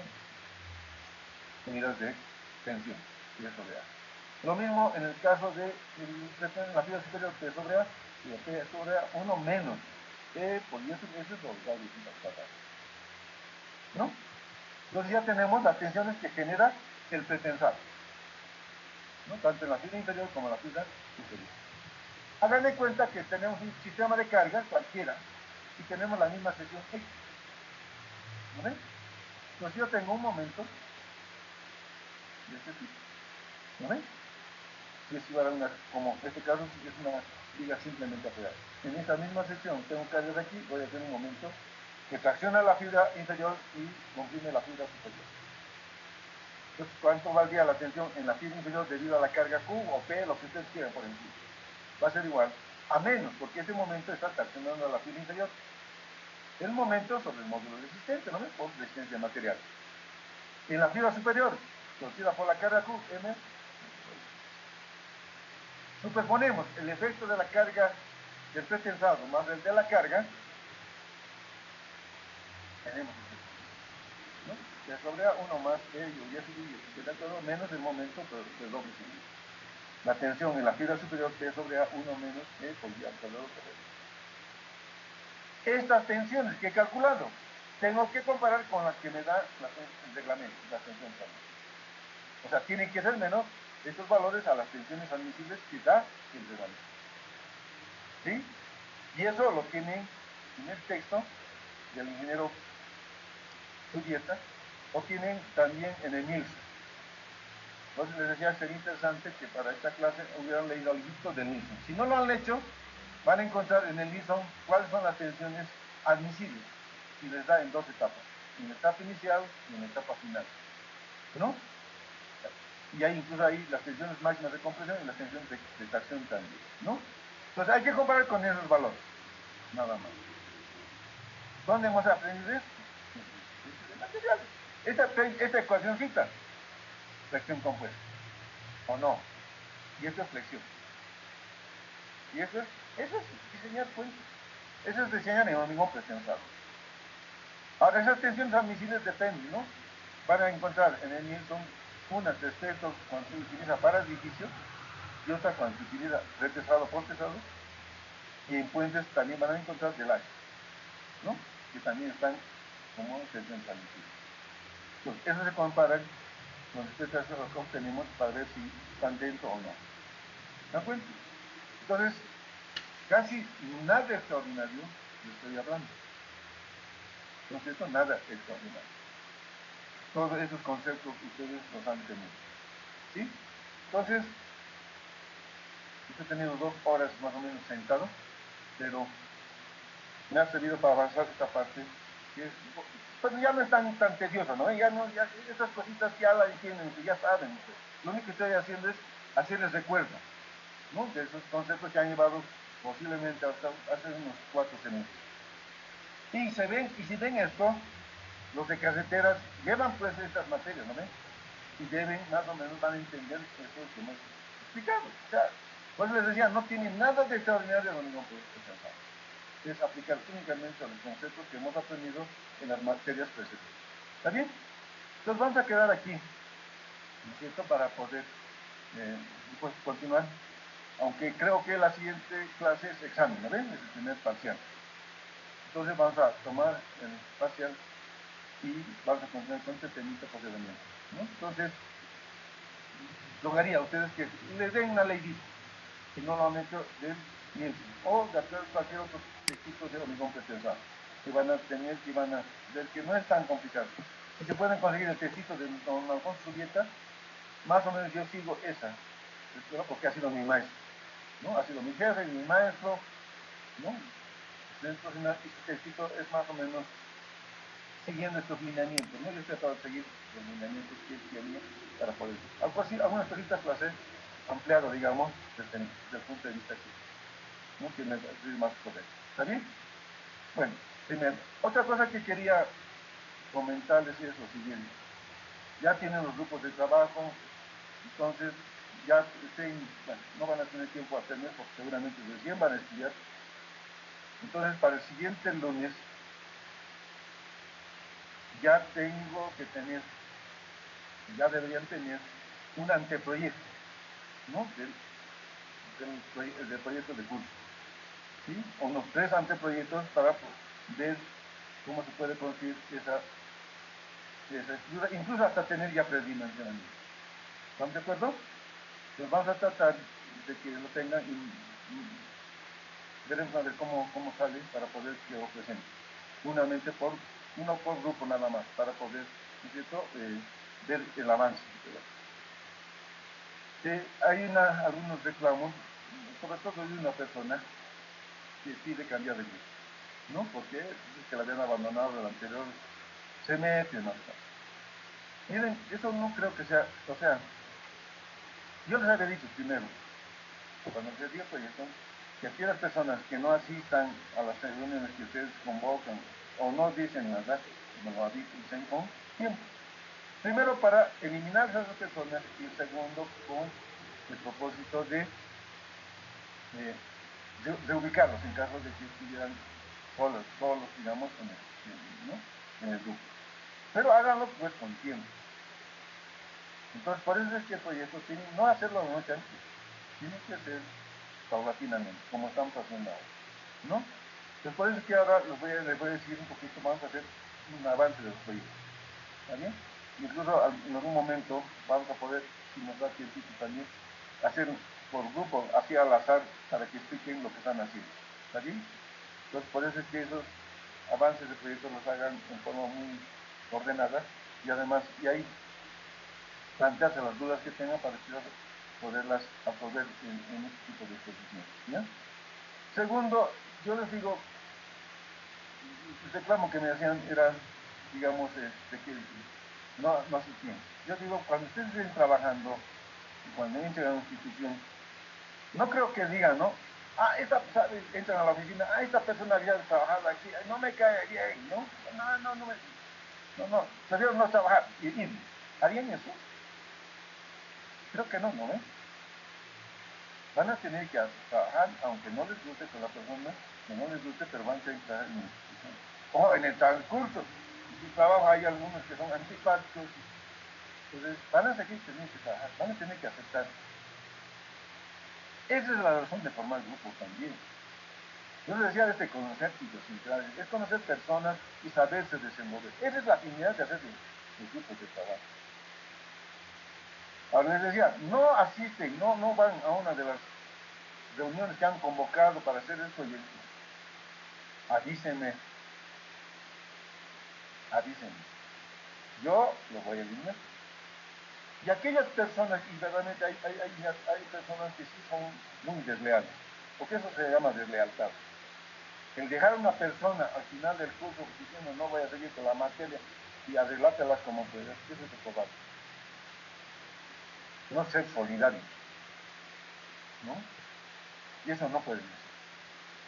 Entonces, cuando haya personas que hagan ese tipo, que casi al final se meten, abandonan la materia, lo dejan colgado a alguien, avísenme. Porque para el siguiente semestre yo los voy a considerar, van a tener un menor puntaje. Porque no es correcto. No es leal. No es leal hacer ese tipo de cosas. Dejar a una persona a su libre albedrío. Ya ustedes son personas mayores. No puede ser en un trabajo ustedes cuando hagan ese tipo de cosas, los van a votar y les pueden pedir un pliego y se hagan. ¿No? Porque ustedes están en formación, están en un momento de donde tienen que ya salir con ciertos comportamientos incluso, ¿no? Profesionales. Y no es correcto. Yo le entiendo a la persona que ha reclamado, pero hay parte de culpa, digamos, de la persona que ha reclamado. no haber dicho a tiempo que es judío, ¿no? Entonces, por eso es que durante este semestre vamos a hacer un seguimiento. Y si en el grupo hay uno que no viene o dos que no vienen, por favor, háganmelo conocer. Vamos a reagrupar el grupo, ¿no es cierto? Vamos a reagrupar el grupo y de tal manera que no haya problemas. ¿Sí? Y las personas que abandonan justo al final y lo dejan a su libre suerte, algunos de ellos, al siguiente semestre van a tener menor impacto. ¿Estamos de acuerdo? ¿Ya? Entonces, quería hacer ese tipo de reflexiones a ustedes porque, vuelvo a repetir, ustedes no van a trabajar con personas que les sean gratos a ustedes. No saben con quién van a trabajar. Y si les cae antipática una persona o ven que no rinde, no van a abandonar el trabajo, ustedes van a seguir por su cuenta, ¿no ven? Van a seguir adelante. Esa es la finalidad también de los grupos de trabajo, ¿no? Esa es la finalidad. Conocer otras idiosincrasias, ¿no? Conocer otras realidades. Y eso incluso a veces, eso que está pasando aquí, sí puede pasar aquí. ¿Por qué? Porque en algún momento van ustedes que alguien les va a pedir trabajo y han visto de que se comporta de esa manera, es decir, únicamente de compañeros de grupo, no lo van a contratar, ¿no ven? No creo que lo contraten. ¿Sí? Entonces, estas, digamos, tres cosas, este es el momento de aprender. Ya no están casi ustedes en su momento de aprender porque ya están regresando. Pero que reciban. ¿Está bien? Entonces, esas y también otras cosas que quería comentar sobre ustedes. Y vuelvo a recalcar. Persona que no asista a sus reuniones, avisen eso. Lo vamos a eliminar del grupo y vamos a reacomodar a los que quedan de ese grupo. ¿Estamos de acuerdo? ¿No? Porque es lógico que una persona, dos personas, va a ser muy complicado hacerlo. Aunque el proyecto ahorita es incluso para hacerlo único. Si ya han analizado un poquito, toda la estructura es supuesta. Toda la estructura. ¿No? Entonces van a tener problemas incluso haciéndolo uno solo. Pero, vean, ¿ya? Entonces nos veríamos la siguiente clase. Les agradezco por la atención. Y bueno, nos veríamos el día lunes y miércoles, por ejemplo, para dictamen. ¿Ya? Entonces que tengan un buen día y hasta luego. Hasta luego. Hasta luego.